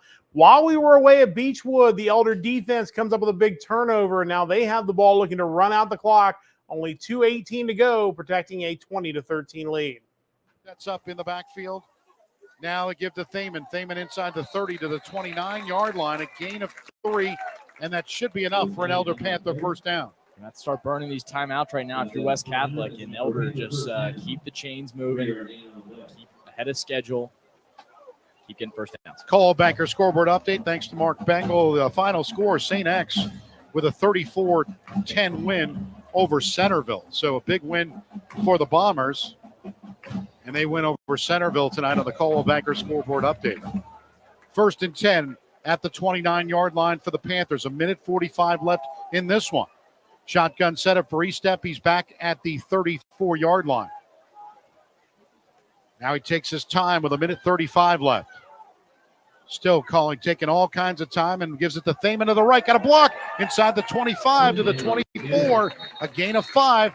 And the Panthers, and now the first time out of the half called by West Catholic. So with the timeout starting to be called, one timeout will do it. Or one first down, rather, will do it. And Joey Thaman, a good run on first down, gives Elder 3 chances likely to get 6 yards. Red River Gorge Cabin Rentals in the beautiful Kentucky Red River Gorge have mega 12-bedroom cabin rentals available for the big groups of families. And only a 2-hour drive, only a short 2-hour drive from Cincinnati. Check out all the activities and things to do at redrivergorge.com. And stay tuned after the game for the Cooper Electric star of the game. And tonight, I'm sure a lot of people having some electrical issues. We do right here in the booth. And you give Cooper Electric a call at 513-271-5000. 1:26 left. Panthers looking to win their second. This has been a very entertaining game here on a Labor Day weekend. I hope you're enjoying it all over on Sacred Heart Radio, on E8sports.com, wherever you may be listening. We thank you. 2nd down and 6 at the 25-yard line for the Panthers. Estep gives to Thaman. Thaman gets inside the 25 to the 24, but he's stacked up there. Not much doing there. It'll be 3rd down coming up, and another timeout called for by West Catholic with 1:21 to go. This will be interesting here. If Elder's not able to pick up this 3rd down with the kicking woes that they've had so far throughout this early part of the season, it's likely going to be 4-down territory. So one more timeout. We'll keep an eye on this one. Another timeout as Elder trying to finish this one off, leading by 7. But a lot of other great games going on, including East Central and Harrison tonight.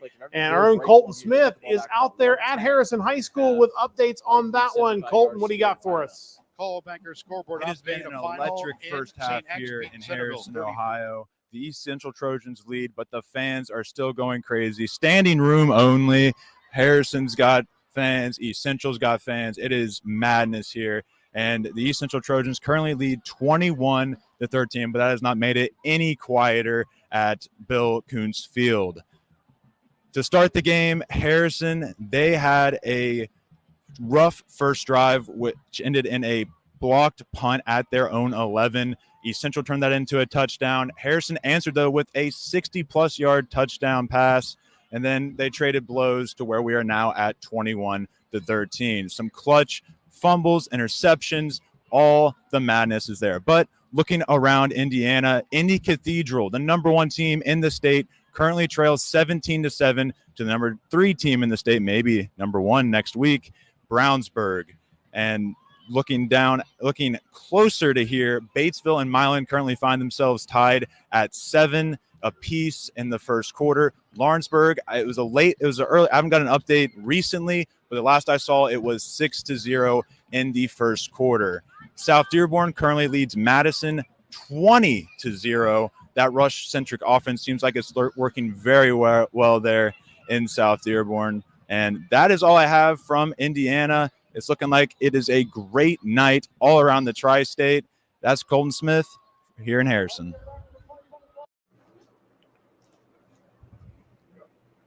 As we head back to Elder, a big thank you to Colton for that report. We have a measurement coming up that's going to decide this game potentially. Elder running the ball on 3rd down and 6. They got across the 20-yard line, and they are very close to a first down that would put this game away. The chains are going to come in, and we will see whether they have enough yards. And I think if they've got the first down, they're going to be able to go to the victory formation and run this out.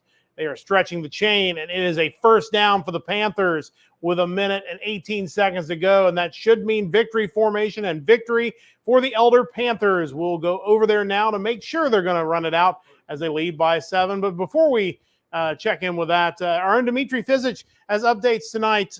We will check in with Dimitri on games in the GMC. Dimitri, what do you got for us?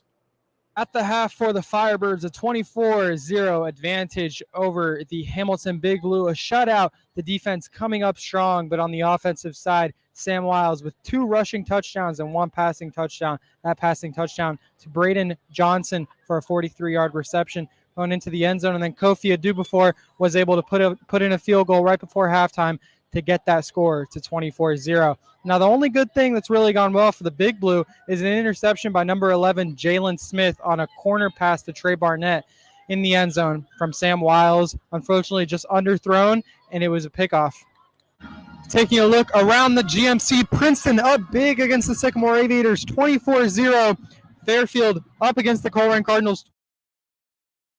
Back of the end zone. Sure. Good job by their long snapper. And now it's time to apply the foot on the throw to the Camels and end this one. A touchdown here would be really nice. Yes, sir, take some time off the clock here. The Beechwood's going to get the ball on the Campbell County 39, 1st and 10. 7:48 left on the clock. Full house here tonight. Huge crowd. The hill. We got a lot of people on the hill. A lot of people on the ramp in front of the school and on the beautiful new patio. All the TV stations are here tonight as well. Clay Hayden in the shotgun. 2 receivers to his right. Clay gets it. Hands it off to Flaherty on a stretch play. Flaherty going to get a couple yards down about the 37. Call it 2nd and 8. Take some more time off this clock. Might see some more runs here on this drive. Pabst and Flesh check back in for Beechwood. Souder and Ayler will come to the sideline. And again, if we and it looks like we're going to come away with a victory in this game, you have to really tip your cap to all these young men that have come in and played big minutes here tonight. Fantastic sophomore class here. We got a good sophomore class, no doubt. Tigers line up in a shotgun. I believe that's Urban. It is. In a Wildcat. Clay's lined up on the left sideline. Urban in the Wildcat. He gets a snap. It's a low snap. He's got pressure to his right, but picks up a nice block and takes it inside the 40 down to about the 38. Going to get about 4 or 5 yards. Be about a third down and call it 5.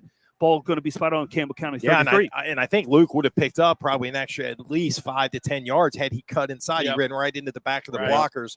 Nice run, but still, and nice blocking there, but still probably could have picked up a little bit more. But I like seeing them going to that Wildcat with Luke.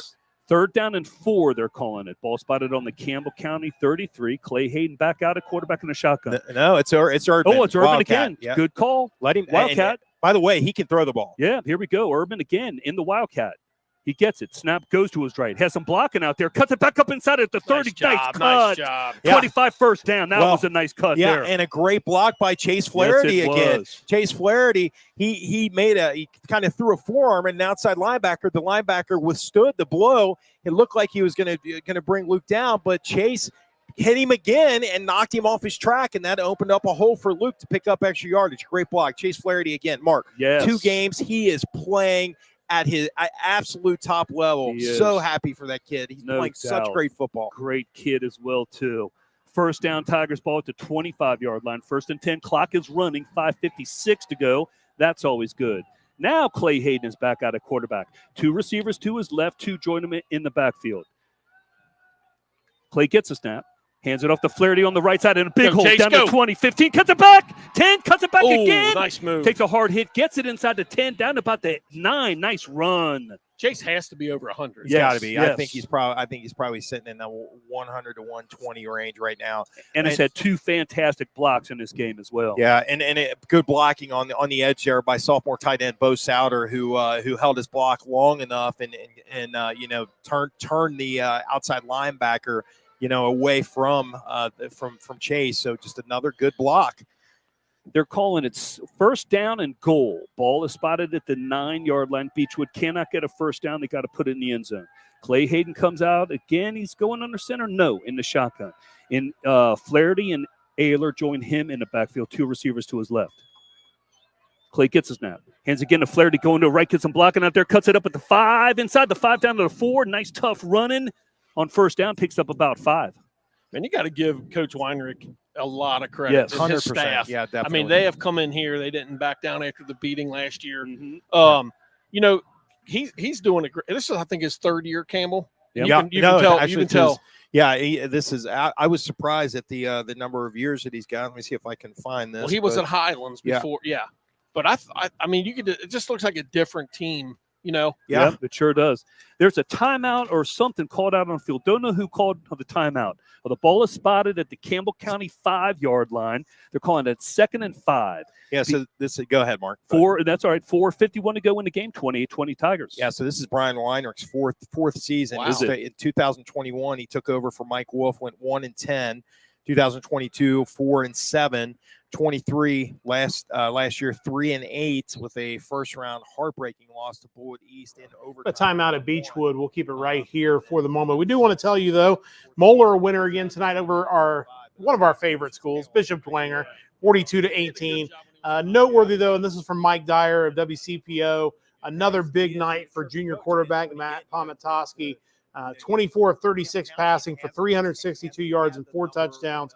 That's according to Moeller statistician George Smith. 2 games so far, he has thrown for 777 yards and 8 touchdowns. Getting a lot of college offers already and probably more soon to come. Moeller now rolling tonight for their 2nd straight win. And Beechwood rolls into the end zone for a touchdown. Campbell County had a long touchdown called back earlier because of a penalty.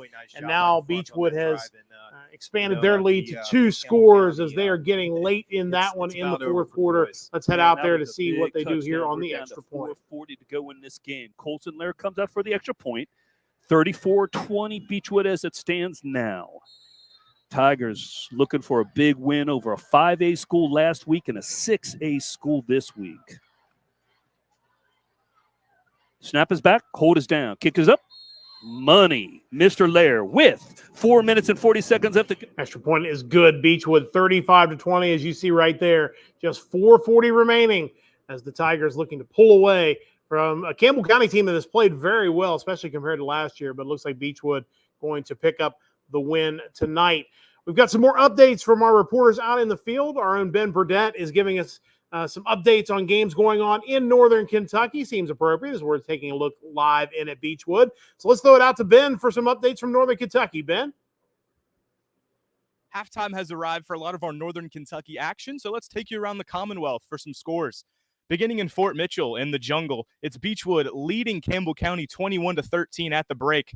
Beechwood, obviously, a lot of winning in their history, but the 6A Camels have come into town and are keeping it close at 8. We'll see how that one progresses. Could be a real fun one down the stretch. The same can't be said, unfortunately, in Hebron, as Ryle is really taking it to Connor 43-8 as it stands as they've begun play in the third quarter. The Raiders picking up right where they left off last week following their huge win over Covington Catholic. Speaking of those Colonels, it's another installment of Highlands versus Cov Cath in Park Hills, the 23rd such meeting in only 10 years, and it hasn't disappointed through one half. As it stands, it's 17-14 Highlands, but ever since the opening kickoff, it's been packed with action. Covington Catholic on the second play of the game, a big touchdown to get on the board early, but since then, a few turnovers and a few mistakes from both sides, really, and Highlands in a back-and-forth affair lead it 17-14. That's it for Northern Kentucky. For Friday Football Live, I am Ben Burdett. Thank you, Ben, for that update on games going on in Northern Kentucky tonight. Games going final right now. Congratulations to McNicholas, a big winner tonight in one of our feature games of the night, as that one is thrown up for grabs as we're looking live in. And maybe an interception by Kings, as the Kings defense trying to help out their offense that has really struggled against Winton Woods. But again, McNick a big winner tonight. Marymount a big winner tonight as well. St. X a winner tonight over Centerville 34-10. Elder holding on. We did get kneel downs at Elder 20-13, the final over a very good West Catholic team tonight. And indeed, the Kings defense trying to do their part. Can the Kings offense get something going? Although there is a flag on the play. So will this interception stand? Let's head out to our friends at Waycross to find out. Down. Now it sets Woods up near the 50. Still third down, but third much more manageable.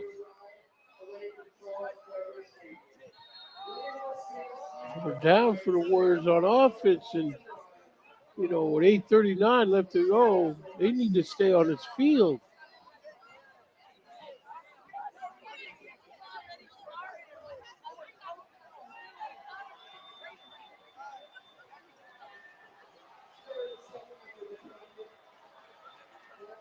Brown waiting for the snap. Got it. They're chasing him out of the pocket. He throws his ball. Nobody there. Got to be grounding here. Is this not grounding? Certainly close. I don't know if that ball even got back to the line. There was no one in the area. Refs discuss, and they say 4th down and 7. I think they said Mathis was in the area. Offense still out there on 4th. 4th and 7. See, they should just go ahead and kick this. Kings trying to get settled defensively. Another pooch punt. Pooch punt. Ball rolls down inside the 10-yard line. The Warriors defense is waving the ball, and it's going to hang up down there. It looks like the 3-yard line.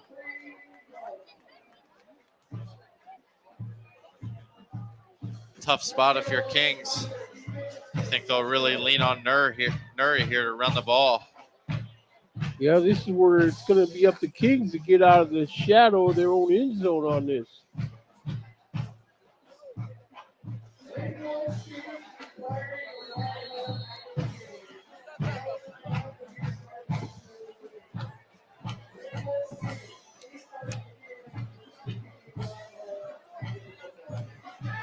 So here we are, 1st and 10 on the 3-yard line.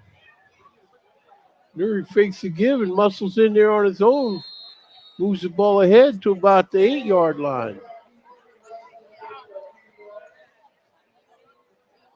Just an option play. Kept it following his center and guard right up the middle.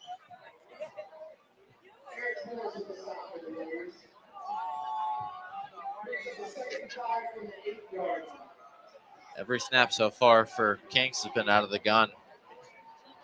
There he again. Muscles his way in. About a yard shy of first down, maybe.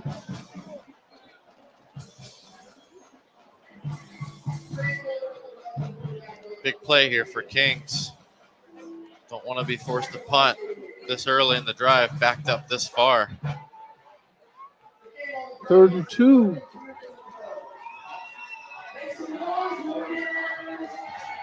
War Nation being asked to make some noise. Bleachers are rocking now. There he gives. This guy squirts through. Picks up the first down. It's a good run for Lindholm as he'll come off the field limping a little bit. Lockwood will take his place. It's a good run for Lindholm right up the middle to get those two offensive linemen right out in front of him. Gives them enough room for the first down. Now Kings, if anything, has some breathing room in case they do want to try and hit Lehman down the sideline. Fakes the give. He's going to keep it himself, but he can only get about a yard, Nuri.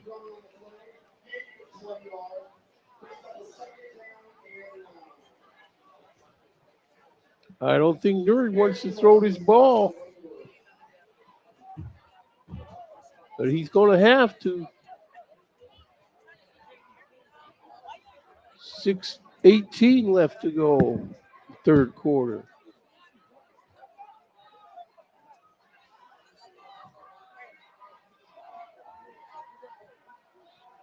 Rolling to his right, Nuri throws the ball. It's caught on the near far sideline, and good pickup to the 40-yard line for the Knights. That's the senior Nate Lehman. Good protection on the rollout. Fired. Great throw in there, and Lehman down around the 40. Kings got some stuff going here offensively. Nuri keeps it himself, gets good yardage. It looks like he's got about an 8-yard gain. This is what we saw earlier when they did put together a good drive. These very methodical drive, trying to wear that Whitwoods defense out. Whitwoods was on the field a lot. Their defense in the first quarter. In the second quarter, not as much. Snap is fumbled, and Nuri able to get what he can, but not much. It's a 3rd time today. It's been a rough snap. This time he has to pick it up. Each time it's been bad. It's been on the left side of Nuri. Now a big play here on 3rd down. Imagine they'll be looking for Lehman. It's on the top side of the screen, number 3 right now. This is where the Warriors defense needs to get off the field and have expectation of having decent field position of their own on a. Got Lehman lined up in the slot. Nuri straight drop. Throws his ball far sideline, incomplete off the fingertips of his wide receiver. That's who he went to, Lehman, and it's going to be a holding here anyways.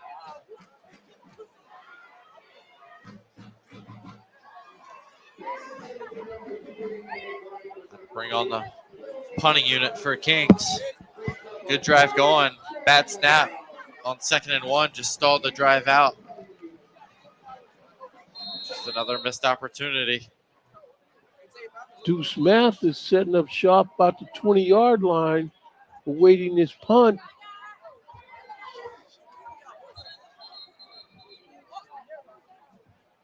Whistle blows. Timeout, Whitney Woods.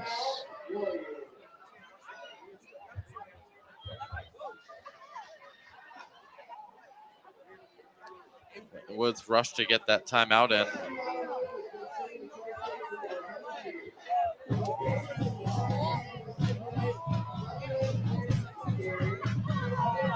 You know, Warrior Nation has a good crowd. Kings High School Brought a good crowd in with them on a Friday night.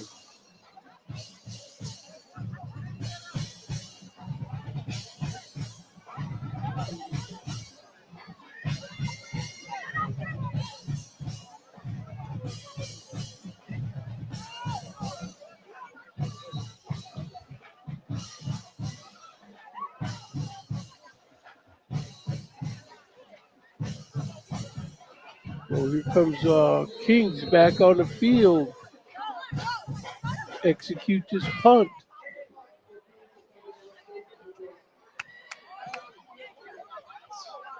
Rudowski back there to punt for Kings. Kick is off. Mathis makes a grab on the 20, but they got him snowed in. It's another good punt by Rudowski, who to begin this year, she's had a bunch of good ones earlier, down one inside the 5. Last week had a 62-yarder. Puts Woods back inside their 20.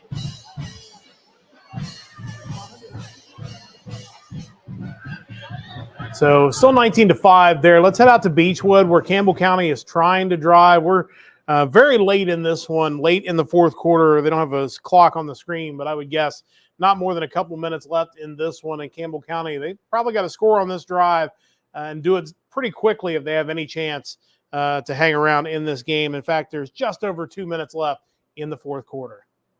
Rowing the boat. Big Cole Howard checks back in at defensive tackle. And he's a big one, too. He about is a 6'5". monster. 2nd down and 10. Ball on a 42-yard line. Guy gets a snap, rolls to his right, getting some pressure now, and can't get out of it. No, throws it up, intercepted. Oh, my goodness, look at this. 40, Who is 30, Erdman, 20, Erdman. 10. Erdman picks it up with off great to the pressure. races. Touchdown, Tigers. Hey, listen, I've been saying it since last year. Chase McDaniel is a Yes. player. Yes. Chase McDaniel coming off the edge. He's getting blocked. He uses a pass rush move, gets off the blocker, wraps the quarterback, freshman panic. Yep. He panics, flips the ball up in the air, and there's Luke Erdman doing what Luke Erdman does so well, making big-time plays in big-time situations. Man. What a play by both of those young men. Luke just showed why he's a state champion. Yeah, I mean, that talk 'Cause about he took off. I mean, that was some serious speed. I hope somebody had a jugs gun on him down there, some sort of radar. I mean, man, he looked like a missile. Colson Lair out for the extra point. 1:54 to go in the game. Snap is down, kick is up, and it is good. There we go. I'm just going to tell you guys right now, if it Yep. wasn't good, I was going to throw Mark out this window. Beechwood I'm telling you, leading. I'm concerned. Beechwood I'm concerned. leading 42-40, 1:54 to game. Take a quick break. Thanks for tuning in. Right back after this. Go Tigers. Let's go.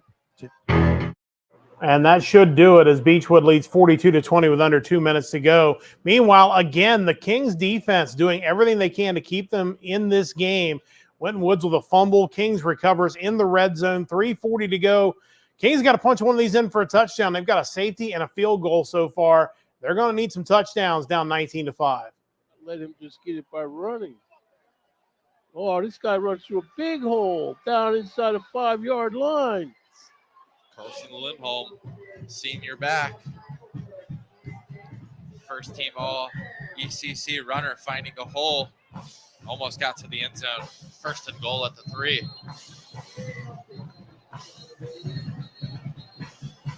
Now it's an official's timeout here. Warriors run number 55, Barry Howard III in the game.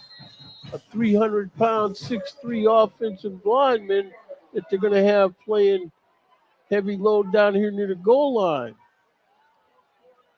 Runs into a pile of defenders. Very little gain on the play. Now it's going to be tough for Kings. Big bodies in there for Wynton Woods. Kings will make 3 subs here. 2 guys have gone out that I see, and 3 guys came in. Clock moving, 2:42. Yeah, Kings has an extra guy on the field.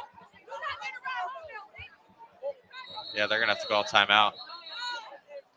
Yeah, as I said, 3 guys came on, 2 guys came off.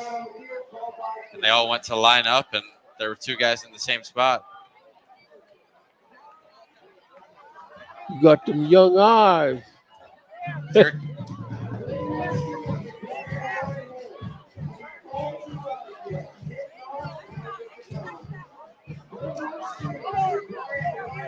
you're Kings, that's really a good timeout. Can't let this opportunity go away. You need a touchdown. We'll see if they have Nuri put the ball in the air here. Whitten Woods, a much bigger front than Kings. Tough for them to move when they just need short yardage. So you think Nuri will put the ball in the air? I think he'll run it.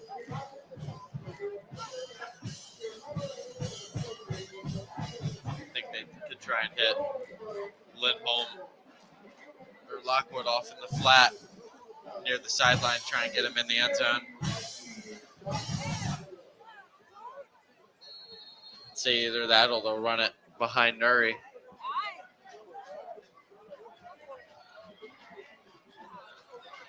Here comes Kings to address this 2nd and 3. 2nd and goal, 3 yards to go.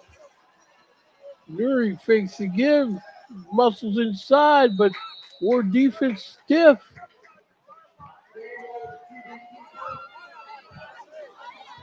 Third and 3. See if they keep it on the ground again. Nuri looks at the sideline for the play. They have not moved since Lindholm got him to the 3. This looks like Nuri again. Wait a minute.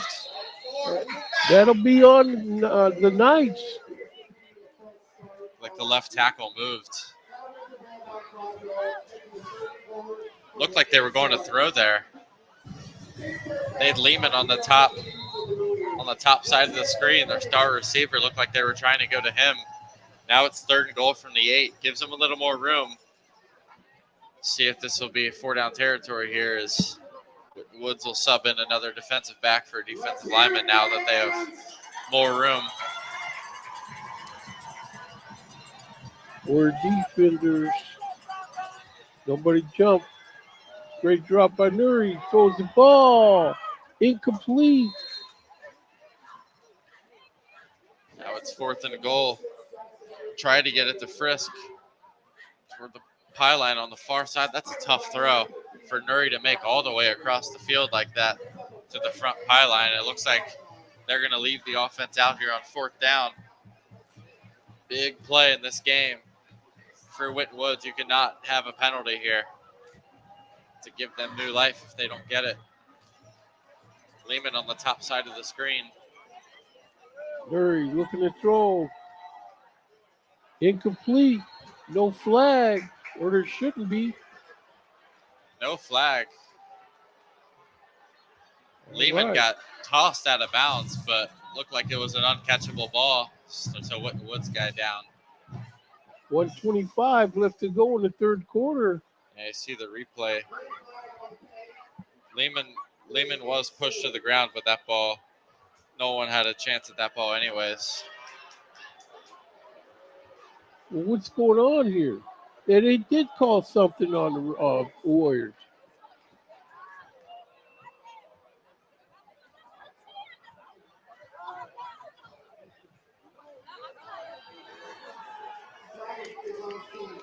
Yeah, it's an unsportsmanlike on Kings.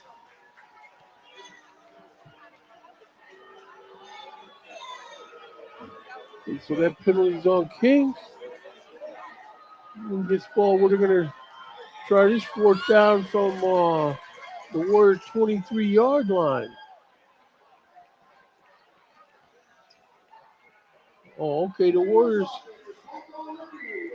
got the ball on offense. All right. 1st and 10. Victory formation for Beechwood. Really a good game. Campbell County hung in there for a long time. The turning point probably was Campbell County scoring what appeared to be a touchdown that was going to give them a chance to maybe tie the game up. It was called back because of a penalty. They ended up having to punt out of their own end zone. Beechwood scored a few plays later. Beechwood gets the win tonight at home in impressive fashion. As it turns out, the score doesn't really reflect how close that game was most of the way. Meanwhile, the score definitely reflects how close this game is. Kings just not able to punch the ball into the end zone, unsuccessful in scoring on that last opportunity. And Because of that, Winton Woods, 2 touchdown leads. It feels a lot bigger than that with a minute to go in the third quarter. They got to work on their running game this week. Kings has done a nice job stuffing the run. Although Winton Woods' explosive plays has really been in the pass. Clock moving. 43 seconds left to go in the third quarter.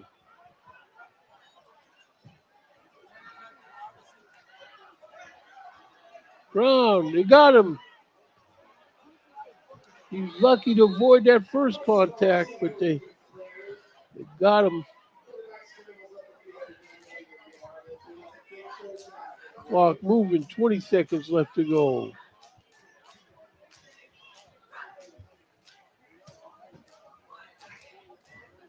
Michael Farnham on that sack. Now it's 3rd and 17. They'll just run this clock out. We'll take it to the 4th. So that'll do it for 3 quarters of play here from Frederick Stadium on the campus of Winton Woods High School, Forest Park, 18-5, Ohio. Winton We Woods have at a the end of score 3 of quarters, and really Winton looks like unless 19. Kings can find a way probably to score on defense, night, it is 5. probably going to be a tough ask for Kings to come back in this game. Just a reminder, we're pretty much done with games for tonight other than this Kings game with Winton Woods, and Lakota West is finishing up 31-0 over Hamilton. That game is a running clock in the fourth quarter. A reminder, when we get done here, we've got reporters out in the field. We're going to get some final reports from a few of our field reporters who have done such a great job all night long. And after we do that, we're going to check in with Nick Foltz. Last week, he gave us a great highlight reel of all the games going on, kind of to recap what we had tonight on Friday Football Live. So we'll take a look at that coming up. And then once that is complete and we put a wrap on our portion of Friday Football Live, we're going to be sending it over to the folks at Tri-State Football and their high school football tonight. And again, one of our own students, Elena Moore, producing their video stream tonight. So looking forward to checking in with those guys to basically bring you all the final scores. Moeller a big winner tonight. St. X a big winner tonight. Elder holds on to beat a very good West Catholic team. LaSalle leads in the fourth quarter. Those are your GCL South scores. More reports, more scores coming up as we wrap things up for week number 2. Excited for week number 3 next week. A lot of great games coming your way. And, of course, we'll have it all for you, 7 o'clock Eastern next Friday night on Friday Football Live. They are coming out for the fourth quarter. It's going to be on the Kings defense. They got to get something done as they trail 19-5 in the fourth. Throws his pass to right flat. It's caught. Pick up of about 5 yards over there. That's what they want to do is see Garrett get him off in space on the boundary. It's a good job by Kings getting him before he gets more yards than that. Yeah, Kings has shown the ability to match speed. More respectable than most of their Warrior opponents. Kings defense has really played well. 2 of the scores for Winton Woods were off pick sixes. Yep. And then that touchdown throw, really good throw by Brown over the middle before the half. But really, it's been a tough time for the Warriors offense. It really has.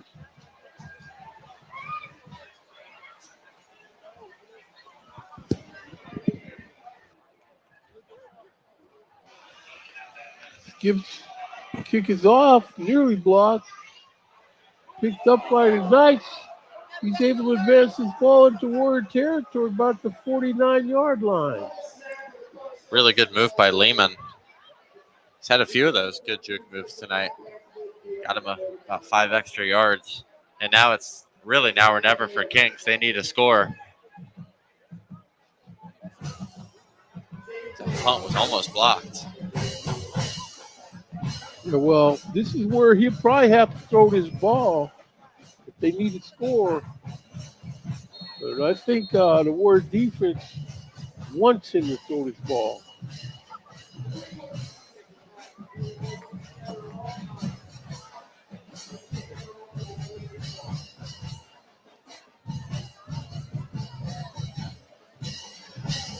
Oh, Kings breaks the huddle. Nuri gives, and the Warrior defense is waiting. And he got him stacked up for no gain on the play. Kings has not had that explosive pass yet. They're really going to need it here. Look for them to try and get it to Lehman or Frisk on the outside. Those have been the guys normally lining up on the boundaries. Yeah, Lehman's on the top of your screen now. We're going to have to pull out that deep pass that when they threw probably the second quarter where they were really trying to advance the ball. Nuri, straight drop, looking to throw this ball deep over the middle, deep down the far sideline, incomplete. Just over the outstretched hands. There of his was receiver. there was that deep pass to Lehman. Just overthrew him. Had a huge touchdown last week. Nuri to Lehman, but haven't been able to connect on that deep ball so far tonight. Now it's 3rd and 9. 3rd and 9, 10-11 left to go in the game.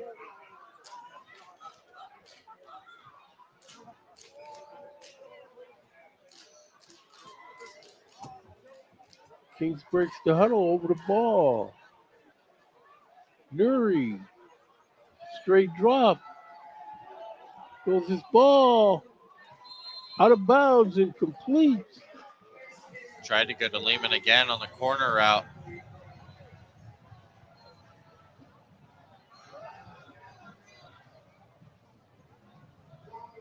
Kings will bring out the punting unit.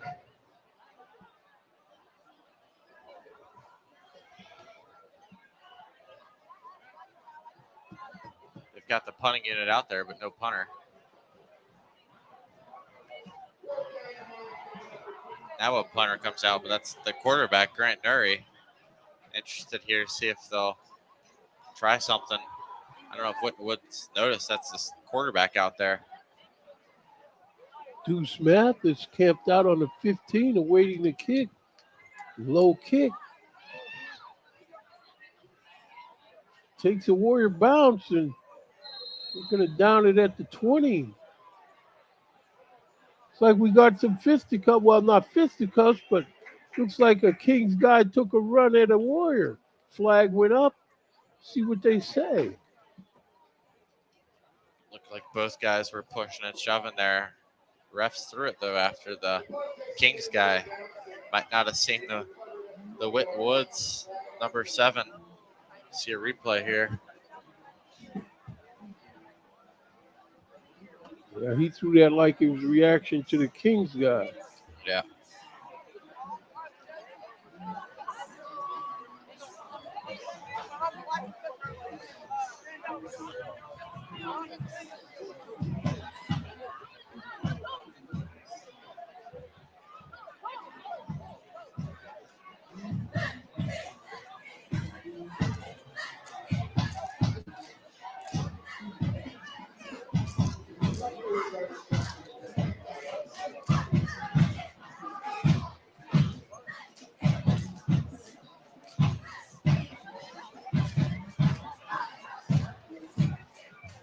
So what are the officials going to come up with? They're having a UN conference down there. They were talking to the Kings sideline. Yeah, they're just going to call it on Kings.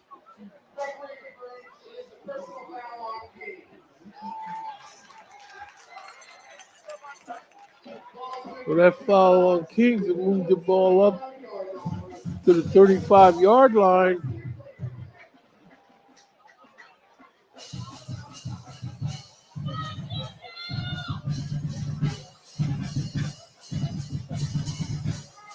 Tristan Cornish, number 19 in the game, in the backfield with Brown. Haven't seen much of him so far.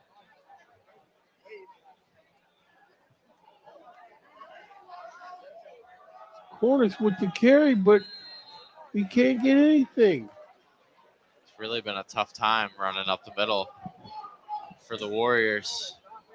These offensive linemen got to fire off with these blocks if dude is going to be running the ball.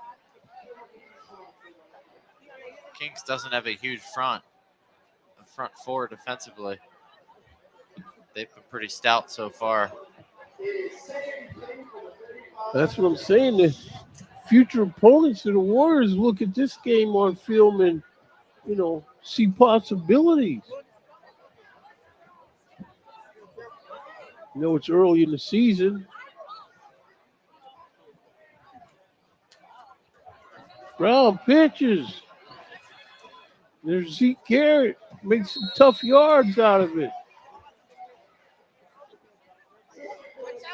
Get him close. Looks like that was That's Cornish. not Zeke Garrett. That's Cornish.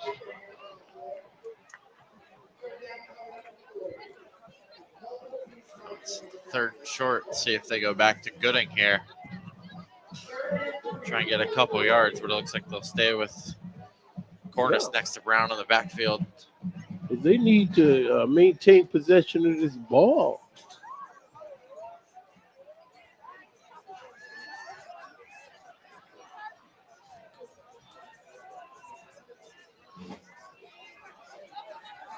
Brown rolling to his right, throws his ball deep, got a man open, off his fingertips. Incomplete. Another Witten Woods drop. That was Jack Oliver. A really good throw by Brown. He's made some, he's missed some, but that was one of his best tonight. Yeah, that's right in that ball should have the been bread caught. basket of Jack Oliver. 4th and 3. The Warriors, they might as well just punt this ball. That really could have been the dagger. Now, It could have been. now Kings will get a shot again to get the ball back. Try and get a good return here to set them up. Did a good kick, make these guys have to go a long field at least. Ball's grabbed on the 20. Special teams guys are there. Number 12, nice tackle. That's Josiah Hill. Nice tackle on special teams. That's a senior.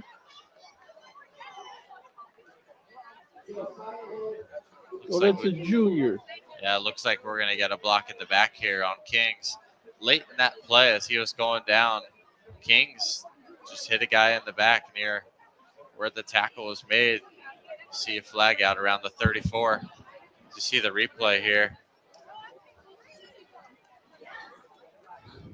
See number 9 just come up out of nowhere and hit 22 behind.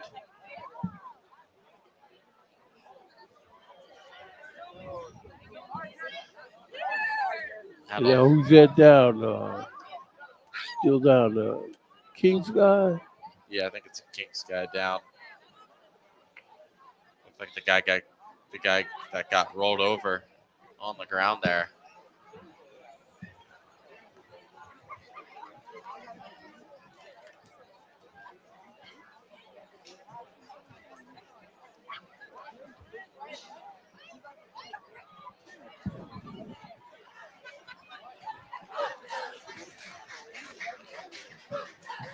So you got a weekend of college football ahead of you. You gonna get to take in a few of these games, or?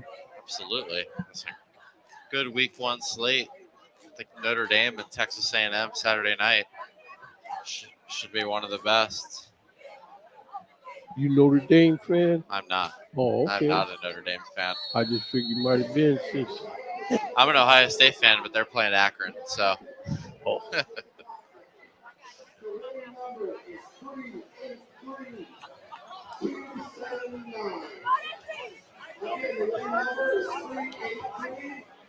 Kings has had a lot of their success on the ground, but now with 8:13 left, you're really going to have to try and get some success throwing the ball. Very straight drop, looking to throw this ball to the far sideline. It's caught short, taken down. Looks like about a 5-6 yard gain. I think that was Nathan Tucker on a quick curl route. I think he got about 5 or 6.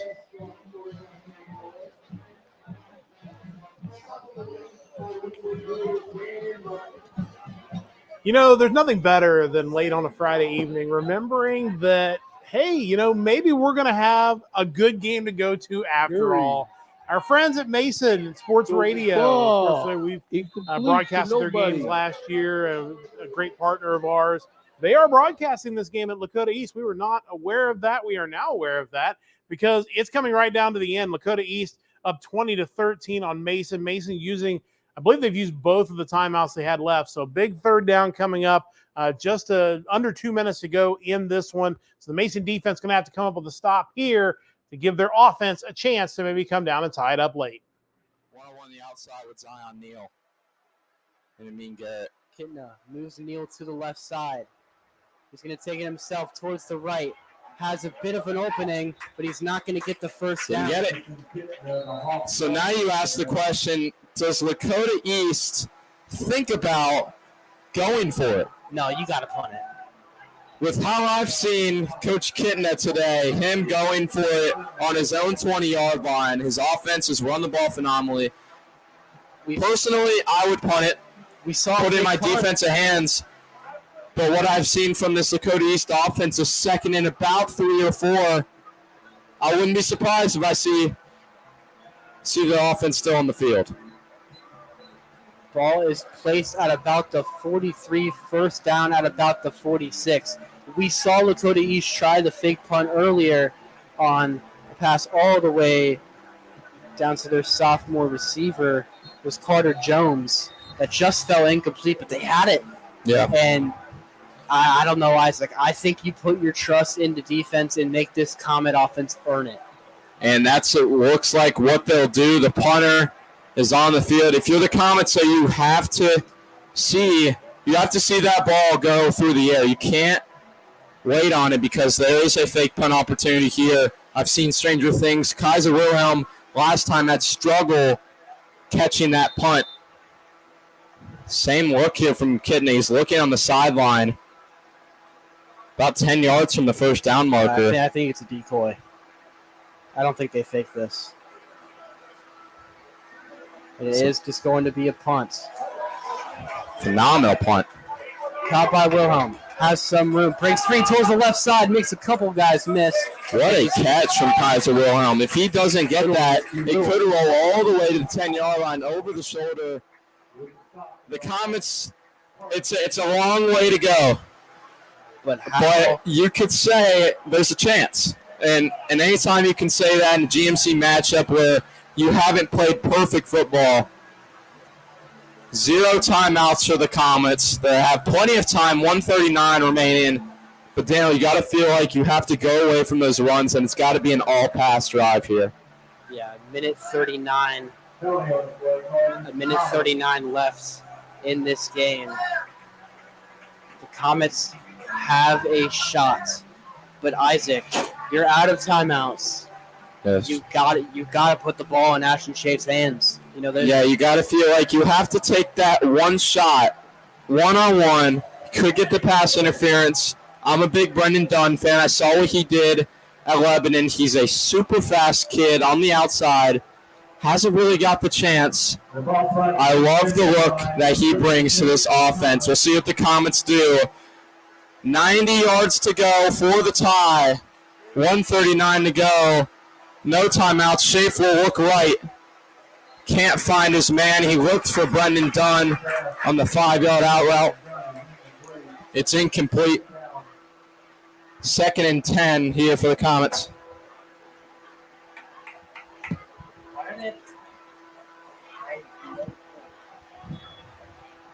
It looks like there might have been a holding on. Holding call. Brings it back. Huge play. 2nd and 10 here. Going to be Shafe and Adesanya again. Do the Comets go back to that screen play? Shafe will look to throw. Doesn't have anyone. Will try and escape and just can't. He had the time. Back in the backfield again, and the Comets are going backwards.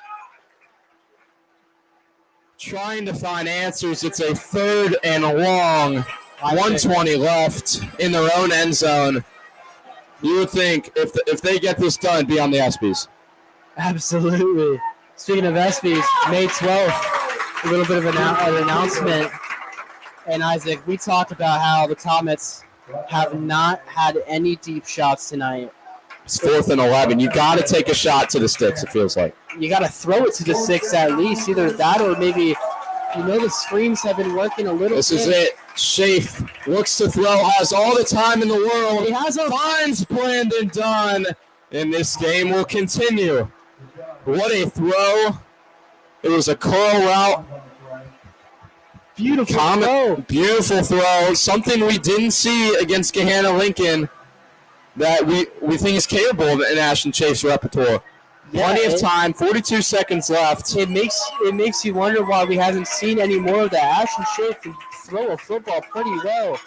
They got to keep the ball in the air. Schaaf looking to throw, will be a short out route to Brandon Dunn. The clock will keep going. It'll be about a 6-yard gain. 35. The Comets at their own 33. Clock is ticking, about 30 seconds to go. You got to take a shot, it feels like. Schaaf, time, finds a shot with nobody near. This will be incomplete. Yeah, looks like he was throwing to Cole Miranda for East. That ball's just a little more right. This game's over for an interception. But the first time Something we saw in Gahanna Lincoln, he kind of panicked and threw it away, kind of in the middle of the field at the end of that game. 3rd and 5 here from Schaaf. Rolls to the right as he has many times today. Tries and finds a man. It is incomplete. Comets need to execute another 4th down. 16 seconds to go.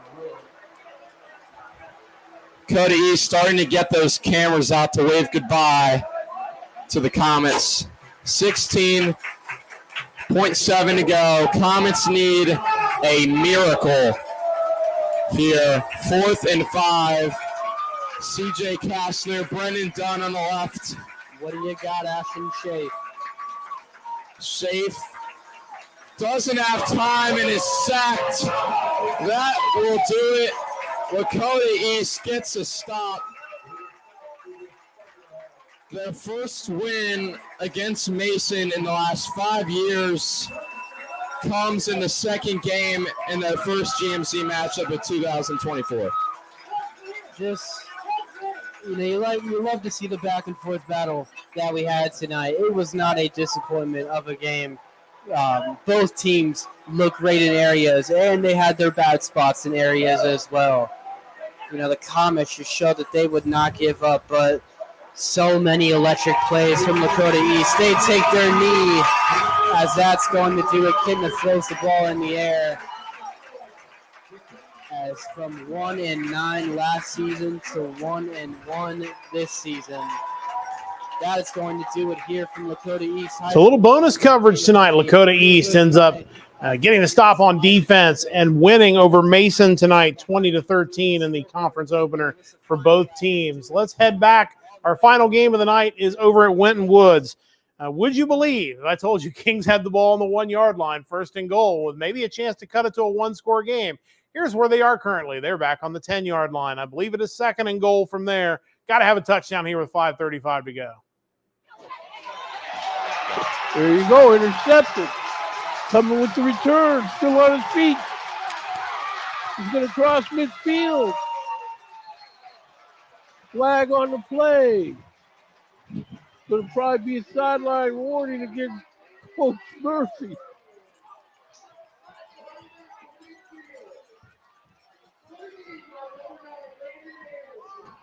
Landon Anderson with the pick. That's his 2nd pick of the game, isn't it?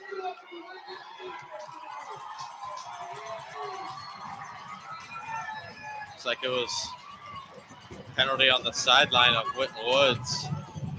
Chad Murphy was really getting into his players, and assistant coaches telling them to back up. You see the replay here. Try to get it to Lehman. 2 guys close on him quick. That's Anderson, number 9. Just another I think you can 3rd warm up the interception of the buses day for thrown the by Kings Nuri. Knights because the Winton Woods defense just way too Doesn't good look tonight like, as they come up Kings with the interception. That's had just enough, about going to do it. valid for Kings as weapons Winton Woods tonight. with a 14-point lead. Colton Smith sending us highlights from one of the best games in the area tonight, Harrison and East Central. East Central had taken a 28-21 lead, but Dickie Engel takes it in. It's a 4-yard touchdown run, and that was with 7:22 to go. All tied up at 28. Could be headed for overtime in that one. We will keep you up to date on that one, but let's head out again. Winton Woods doesn't really have to do anything but run out the final 5:17 now, as their defense has made a statement tonight as they lead 19-5. The fumble was recovered by the Warriors, though. Like Brown recovered that. Gooding put it on the ground. 4:59 left to go in the game. 2nd and 15. I was surprised Winton Woods snapped it there. There was a lot of confusion before that play. Guys were off celebrating the interception and didn't realize they needed to be in the game. Woods will just burn the clock around. There's the Gibbons side. Nothing doing. Winton Woods just trying to burn some clock now as Kings will start using timeouts. Tyler Gooding stopped there. It's been a rough go of it for Gooding tonight. Not often you see the Winton Woods ground game. As we watch the final 4:29 of this game, we just got an update from our friends at TriStateFootball.com. Harrison has forced a fumble and has the ball in East Central territory. 28 all in that one, as they are down under 5 minutes to go in regulation. Harrison looking to maybe take the lead late in that one. As we watch this final 4:29, a reminder, we're going to be getting some updates, hopefully from our reporters out in the field, as pretty much everything is either a final or certainly headed that direction at this point. We're going to check in with Nick Foltz, who will have some highlights for us of the games that we have checked out, both tonight on Friday Football Live and from our reporters out in the field. And then, of course, we mentioned Tri-State Football. We'll be headed over to their post-game show, high school football tonight. That'll be coming up after Kings and Winton Woods settle things at Winton Woods High School tonight. Let's head back out there with 4:29 to go. End up playing each other again before this campaign is over.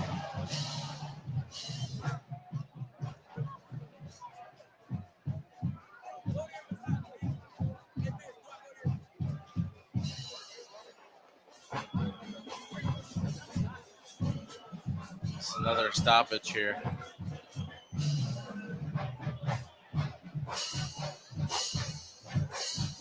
There's a stoppage involved in this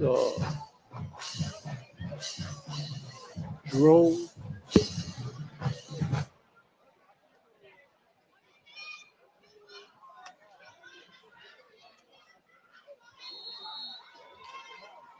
Brown leading the snap.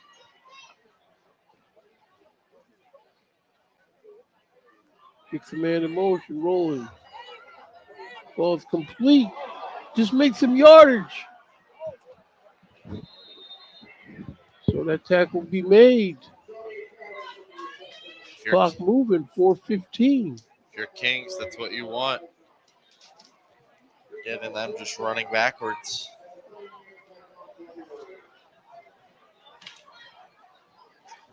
Bring on the punting unit.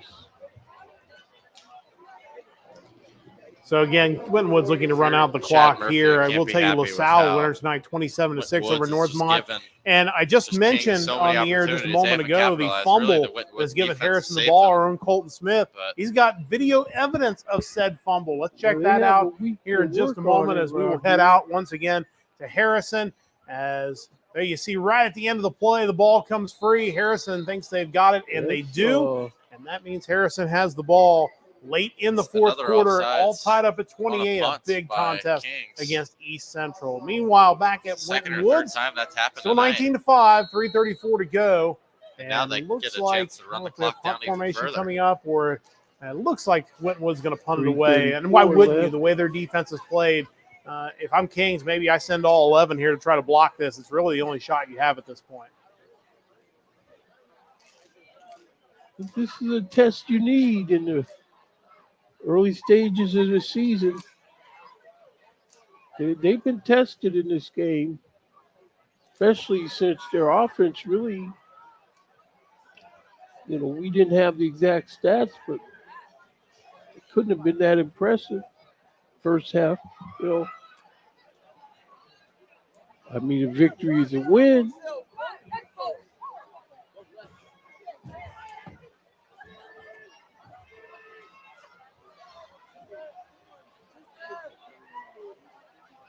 Good snap. Kick is up.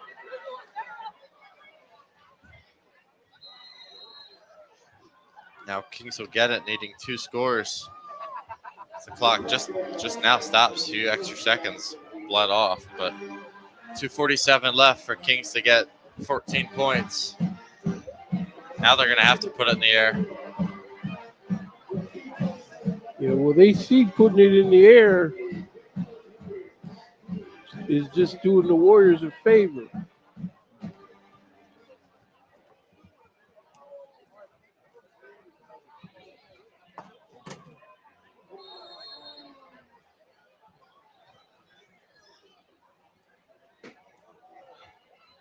Great drop by Nuri. They're in on him. He avoids the tackle. He's on his feet. He's going around far sideline. Good pickup. Nuri's been pretty elusive back there. Big kid, but he's got some speed to him, some quickness. Getting away from 2 guys back there. Makes it 2nd and short as the clock stops.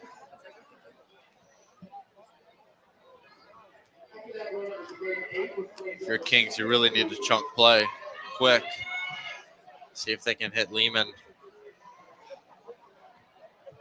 Great drop by Nuri. Throws his Kings ball. again trying to get something going offensively and really running out of time. Only 2:30 to go. Sideline. Down 19-5. Well, they do get a first down there, it looks like, as they're going to continue this drive. We've got an update from Colton.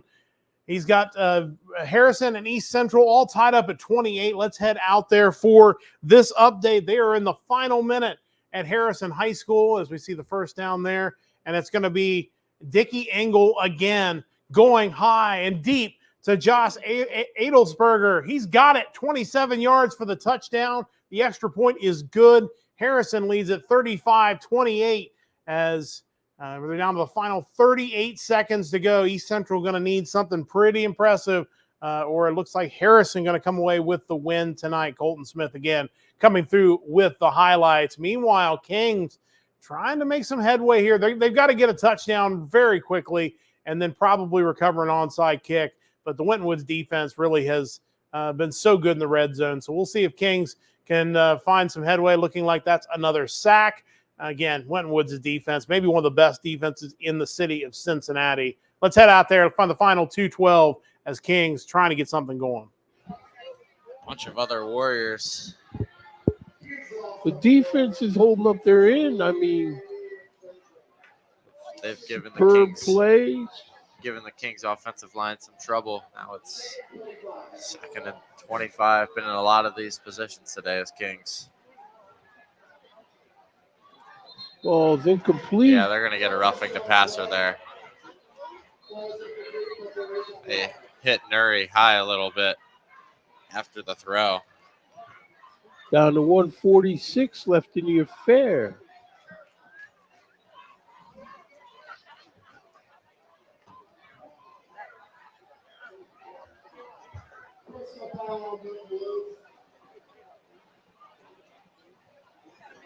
You know, tomorrow when the UC Bearcats play, I think there's a couple guys from Kings, Mike Musara, talking to Coach Garvin before the game. He's proud of his guys. Going down to play for UC Bearcats. Straight drop. Pass in the corner. Incomplete off the receiver's hands. And to Nuri's credit, he's still bringing it. 141 left to go. Try to hit Lehman there. They've run that corner route a bunch. Now running it a lot. Try to stop the clock, get it near the boundary. Second and 10. Kings playing this game like they're well aware of what the Warriors like to do. Because they've had a lot of answers, a lot of speed, keeping the Warriors from getting to the edge. Straight drop. They're in on Nuri. Hammered him down. Pressure from the right side. Kings has to burn what I believe is their last time out. 1:34 to play. And Kings is in a rough spot. 3rd and very long.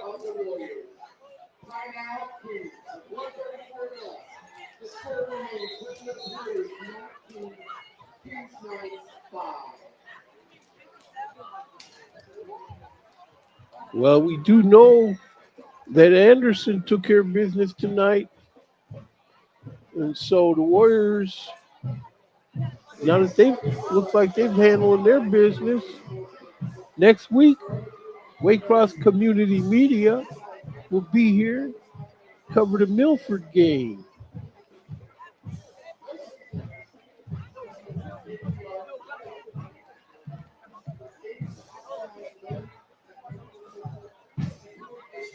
Some of the Warrior Nation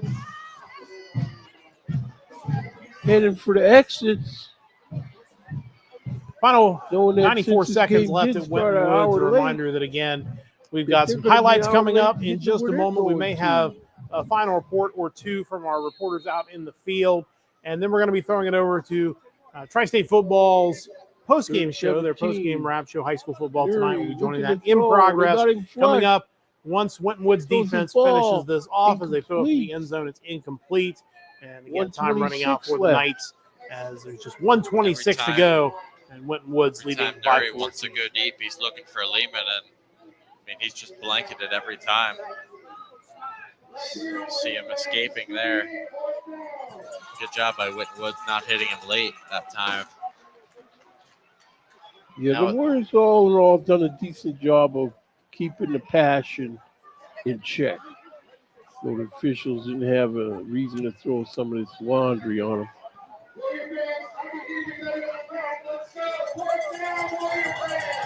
4th and 17.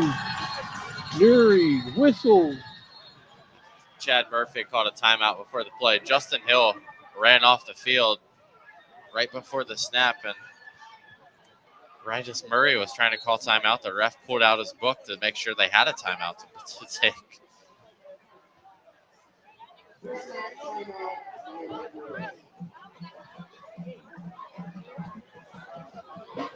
So the Warriors over here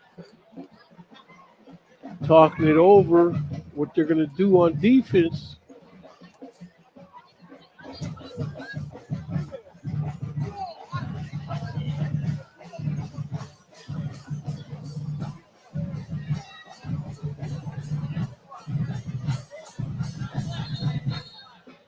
Yeah, Wynton Woods, you know, they're on the map with a lot of players in different places.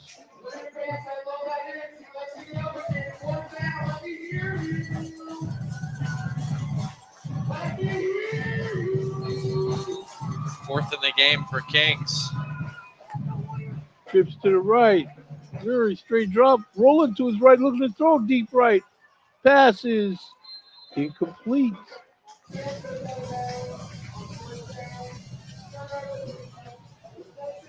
So the Warriors will take over on downs with 1:19 left to go in the game.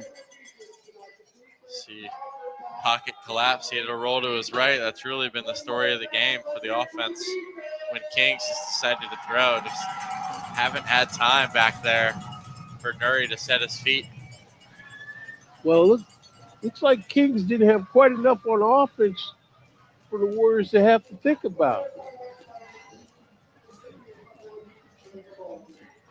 And once they broke their back with those interceptions, but again, they got to prove they can do some decleaters with this offensive line.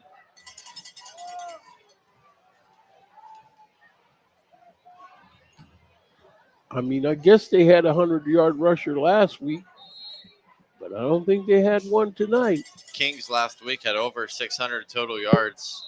Wow. Well, of course, now Kings was playing Sycamore last week. Yeah. A little different than Wynton Woods. And, you know, you want to play tough schedule. I mean, you can only play who's on the schedule, but it might as well be a tough one.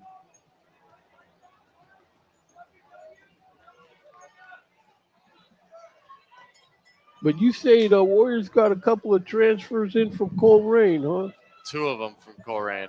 Cornist and Terrell Burton, a receiver. I don't think we called Burton's name tonight, but he was out there. I know they have a few other transfers as well from other schools. Well, So that could that'll have be it. something to do with what Coleraine is having a rough go of it this year. So it looks like that'll do it here as the clock winds down. And we see the players come out to midfield to respect the game. And we have a final score tonight here from Frederick Stadium of your Winston Woods Warriors 19 and the visiting Kings Knights 5. This is Jake Williams along with my partner, Max Alfonso. Max, you got any thoughts on what Come you back out saw into here the today? studios, but Really we'll a do that in defensive just a game. moment A lot of once our mistakes were camera made gets powered offensively up. early in the year. We'll trying to get the wrinkles continue out. with the handshake but really line. good job by Again, I Woods can't say defense enough about to this stop Kings Woods defense. after they were coming Just off so a huge impressive game last tonight. week. And The Kings had you really couldn't multiple tell by opportunities in Wood's the red zone performance. to potentially win Well, this the football game, Warriors but have in the end, every sent the time Kings Kings got the Knights ball in the inside the round 5-yard table line, home Went Woods and just have a would safe not let them ride get any back out farther. to They Kings stopped them Island. inside the 5 at least Coach twice Marvin, you're a good during the man time with we a were good watching team. this game. That's This why is Went Jake Woods an Williams impressive win and my tonight. partner And their Max defense is gonna be a Alfonso. problem We'll see you soon. all season long. The Waycross So, Community 19-5, the final score here. Big thanks to our friends at Waycross for bringing you that one. Just a few other scores while we get everything situated here in the studio. Big winner tonight, Moeller over Bishop Winger. St. X over Centerville. Eller holds off West Catholic. LaSalle 27-6 over Northmont. That's the final. Welcome to the studios here at Griffin Hall, Northern Kentucky University. Big winners tonight. Just a great night for high school football all around the area. Our reporters have done great work out in the field, and we're going to be checking in with one of those reporters right now. Ben Burdett has some final scores from around the Commonwealth of Kentucky, so let's send it out to Ben for one final update tonight. Ben? Action has just about wrapped up here for week 2 in Northern Kentucky. We'll take one final look around the Commonwealth at some notable scores. Ryle was able to we're doing highlights out of this win over Connor. 46-8 was the final Okay. score. Pretty drama-free second half. The Raiders able to take care of business and move to 2-0 on the season. Another big win for Lloyd as well. 45-7, they beat Boone County, getting into the win column, avenging their loss from last week. Big win for Newport as well as they take down Holmes 27-0. Closer games in the area include North Bullitt taking down Scott 35-29. Teams played in the second straight year, this time down in Shepherdsville. Quite the trip for the Scott Eagles, but they are bested by the North Bullitt Eagles. Best games of the night, really. Beechwood taking down Campbell County 42-20. It was close for a lot of the time. The final score doesn't really reflect how close this game truly was. Beechwood pulls away at the end, wins it by 22. And the game of the night in Northern Kentucky, Highlands taking down Covington Catholic 32-22. Covcath had chances. A big interception late in the game in the end zone, just unable to capitalize off of those Bluebirds' mistakes. And Eddie Evanston's Covington Catholic Colonels are 0-2 for the first time since 2015. For Friday Football Live, this is Ben Burdett. Welcome back to the studio. Didn't know we were coming back so quickly, but again, that's live television for you. So definitely worth checking that out. Also worth checking out highlights tonight. Nick Foltz did a great job in week 1, putting some highlights together. So let's go to his week 2 highlights, and you're going to see them as I see them for the first time live here on the air. So we're going to check out some of the great plays from week number 2 of Friday Football Live. Look at that fancy graphic right there. Tonight's highlights brought to you by Nick Foltz. Keep it. He'll roll. He looks for a man. He's got it. Wheelersburg. Thanks to our friends at McNicholas. Thanks to Brady Labor. And of course, got to thank Andy Edwards anytime we're talking about the Rockets. Bringing that energy once again tonight. It was really all Rockets from the get-go. Getting it done through the air, getting it done on the ground. Really, Wheelersburg didn't have a whole lot of answer. Of course, Wheelersburg won that game at home last year, but they just couldn't get anything going on offense. And then it was the McNick defense coming up with the play that really broke the back of the Pirates. The pick six, 54 yards.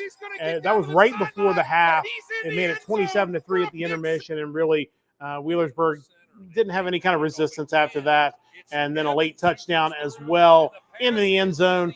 McNicholas, a big winner tonight over Wheelersburg. maybe one of the best games of the night was at the pit at Elder. Elder able to get an early touchdown to take a 7-0 lead. West Catholic, as I mentioned, only one loss all last season, and that was in the playoffs in the state of Michigan. They weren't going anywhere. Big touchdown there right before the half made it 10-7. But then Elder just too physical up front, pounding it in for the touchdown.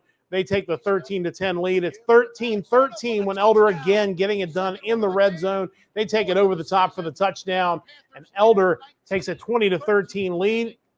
And Elder would hold on for the win.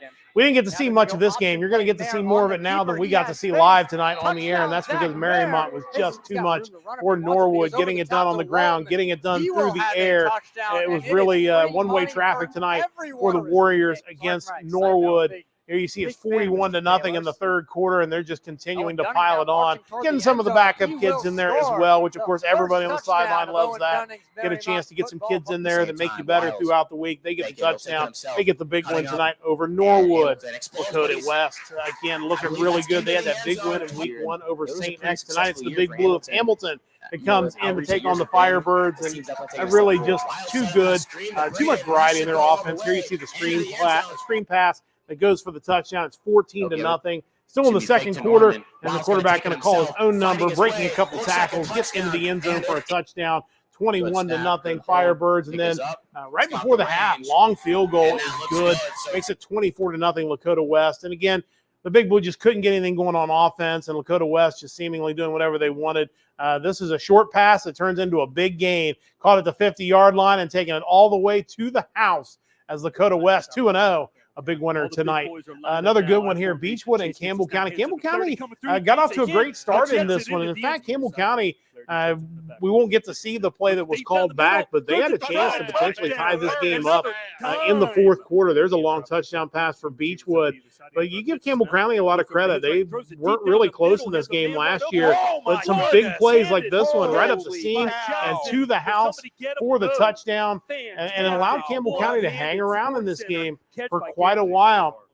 It's 14-13 at this point. Beechwood getting it done offensively as time winding down in the first half. Touchdown pass over the middle, broken tackle into the end zone, made it 21-13. That was right before the half. Again, Campbell County just doesn't go away. Not good tackling from Beechwood. That's not like them. Their defense usually very sure-handed, but not able to make those tackles. Give Campbell County a lot of credit. 21-20 at this point. Beechwood again going to the air, getting into the end zone. Great catch. Had to reach back for it. Pulls it into the touchdown. This one is 28-20. And Campbell County has a touchdown called back. They end up having to punt out of their own end zone. Beechwood cashes in with a short field. They take it in for the touchdown, and then the icing on the cake, if you will, just trying to make something happen here, throwing it up and picked off, unfortunately, for Campbell County. Makes the score look a lot more lopsided than it really was. They were in this till the very end. In the end, it was Beechwood getting the win tonight over Campbell County. Nice job by Nick Foles for putting together our highlights for week number 2. We got week number 3 coming up next. That's next Friday night, 7 o'clock Eastern time. We're hoping for nice, reasonably cool weather, so we don't have any delayed starts. Hopefully no rain. Right now, the long-term forecast looking good for next Friday. We've got another great slate of games for you on Friday Football Live. Our executive producer, as always, Wes Akers, does such a great job putting this all together. Our director, for most of the night, Garrett Jordan, had to take off there at the end, but Garrett always does a great job. Alex Perez holding down the news department with our news director. Casey Howes tonight, stepping in as scorebug operator, absolutely killed it. It's one of our best additions to this program, and Casey did a great job. Our field reporters, Dimitri Fizich out at the GMC, Colton Smith, Savi Sene, gave us some great updates from the Harrison game against East Central. Ben Miller, great updates from games in Cincinnati. Ben Burdett killing it tonight, coming in and taking care of the updates from Northern Kentucky. Of course, Andy Edwards. What can you say about Andy Edwards? He's Mr. Energy. He gave us a great GCL updates. We mentioned Nick Foles did a great job. Phil Hoffman, Josh Northcutt, Emily Sisk, getting it done and really have a very challenging role to make sure these feeds keep switching, and they do such a fantastic job to make sure we've got the right games on for you. And we will have more games for you next Friday night.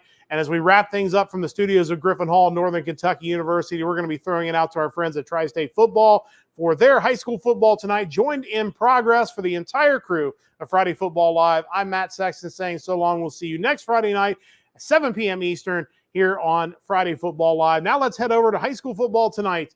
Our friends from Tri-State Football bringing it to a close because it is great to get some updates. And now we're going to wrap things up. Let's head on over there for some more high school football talk here on Friday Football Live. Football.com team here. We are up against it. So what we want to do, my man Greg is over there cooking up some game balls for us. He's got some great stats for our superstar players across the Tri-State here in week 2. I'm going to rattle off some scores from some big schools, small schools, all over the Tri-State area. Okay, so hopefully you find your team. And you can find these scores, tristatefootball.com, the Underground Sport Shop scoreboard, tristatefootball.com/scores. Okay, we had Lebanon taking on Loveland tonight. Last time we checked, that game was 19-10. Lebanon with the lead. Harvest Prep, they took on Purcell Marion tonight, and Harvest Prep with a 46-8 win over the Cavaliers. Norwood took on Marymount tonight, and Marymount pitched a shutout by a score of 48-0. We already told you that Moeller had a 42-18 win against Bishop Dwenger earlier in the year. Williamsburg took on New Richmond tonight. New Richmond with a 34-19 win. Big win for New Richmond there. Goshen took on Hillsborough. Hillsborough with a 32-7 win over their excellent defensive play. We had a little Cincinnati versus Northern Kentucky matchup with the Hughes Big Red taking on Dixie Heights. The Colonels won that game by a score of 66-19. Big win for Dixie. And we had Summit Country Day taking on CCPA, I believe, the Lions. And the Lions won that game 36-6. Again, we were on the Underground Sports Shop scoreboard. The Elder Panthers took on West Catholic Falcons. Elder won that game by a score of 20-13. The Baden Rams, very uncharacteristically, have started the year 0-2 as they lost to St. Francis de Sales. Greg, how about that? 17-3 Baden, starting 0-2, very uncharacteristically for them. Yeah, so look, the defense is giving up 15 and 17 in the first 2 games. Don't worry about the defense. That's really Nick Doherty's thing. The offense has to figure out how to put up points. I mean, 3 points this week and 0 last. So, but that said, new quarterback. You had a quarterback that started in state semifinal game and state championship game in his career. That's gone now. They'll be all right. They'll be all right because they can play defense. But it's going to be a long haul. But in the end, they could do a deep run. They got a great. I mean, their running back has got 2 or 3 MAC offers. Lynn Grayson. So a really good player. Absolutely. Baden, a team you do not want to count out. The McNick Rockets, they were taking on Wheelsburg, the Pirates. McNick with a 34-3 win there. Coldwater, that was a power up there in Ohio. They were taking on Clinton Massey, a little Division IV matchup. Clinton Massey loses that game by a score of 31-15. That Coldwater team, Greg, that is a power up there. Tough game for Clinton Massey. That's one of those, I think it's the MAC League up there with those guys and Maria Stein, Marion Local. Those two, what do they call that? I think it's championship city or the county, Mercer County. A lot of really good championships there. football. Yeah, that's a good showing though by Clinton Massey. Clinton Massey, Wyoming, those Division IV, Alter, the Division IV Region 16 teams. That's going to be a really good league to watch. Always. Or region to watch. Absolutely. Blanchester was taking on Cincinnati Country Day tonight. Blanchester with a 27-23 win there. What? That's a big win. Yep. Blanchester. CCD went undefeated in the regular season last year, so big win for Blanchester. Yeah. Keep an eye on them. They might be special. I don't know a lot about them. That's going to be a team that's Awesome. hard to beat. And speaking of Division IV, those Wyoming Cowboys, we know they are used to making long and hard runs. Coach Aaron Hancock's team over there, they were taking on Monroe and Wyoming with a 23-6 win there. Madeira, right across the street from us, we can always hear their games here from iHeart. They were taking on Shawnee, the Braves tonight, and Madeira with a 41-19 win. Roger Bacon, they were taking on West High tonight, and West High now 0-2, and they had a tough loss to Walnut Hills last week. Big congratulations to Walnut Hills on getting their first win in, I think, forever, or however long that was. Big shout out to them. But Roger Bacon back on the winning side tonight by a score of 47-0. A lot of shutouts being pitched tonight, Greg. A lot of shutouts. A lot of great games. Talawanda was taking on Bishop Fenwick. That final was Bishop Fenwick over Talawanda by a score of 14-6. We saw Coleraine lose to Fairfield 33-13. Springboro was taking on Edgewood, and Springboro dominates that game by a score of 38-7. All right, Greg, my man, you're cooking up some game balls over there. You got anybody you want to shout out before we get out of here? Yeah, so I want to give out a shout out to Caden Bailey at Milford. As much as Walnut Hills was great last week, they got shot at tonight by Milford. Milford's 14 straight regular season win. Caden Bailey, 3 receptions for 111 yards, 2 receiving TDs in back-to-back weeks over 100 yards receiving for Bailey. And we do want to give a shout out to the WLWT Blitz 5 team. Right after we are done with here in just 2 minutes, click on Channel 5. They are live at 11 with all the scores and highlights from across the area. Join Charlie Clifford and Olivia Ray right here in just about 2 minutes on WLWT Channel 5. Any other game balls you got for us, Greg? That's it. Man. We're good to go, I think. Yeah, it has been a good game. Remember, high school football tonight is brought to you in part by AE Door and Window Company. They sell the best and service the rest. Thomas More University. Join Thomas More on October 1st for the 2024 Regional College Fair on campus and at the Connor Convocation Center, and Penn Station East Coast Subs. Penn Station, it is all in good taste. All right, we wanted to remind you guys, a lot of the games started late tonight, so we gave you as many scores as we could, as many finals as we could. Remember, tristatefootball.com/scores. You can get all the up-to-date scores. All right, that is going to do it for us. Thank you to Sean McMahon. Thank you to Elena Moore, Keegan Wood, the NKU squad. Thank you to Sam Reed, everybody who's been a part of the operation tonight. Greg will be back for the pregame show next week, and Greg and I will be right back for the postgame show. Thank you so much, everybody. Have a great, safe holiday, Labor Day weekend, and we will talk to you next week on the High School Football Tonight Show, powered by TriStateFootball.com on ESPN 1530 and Fox Sports 1360.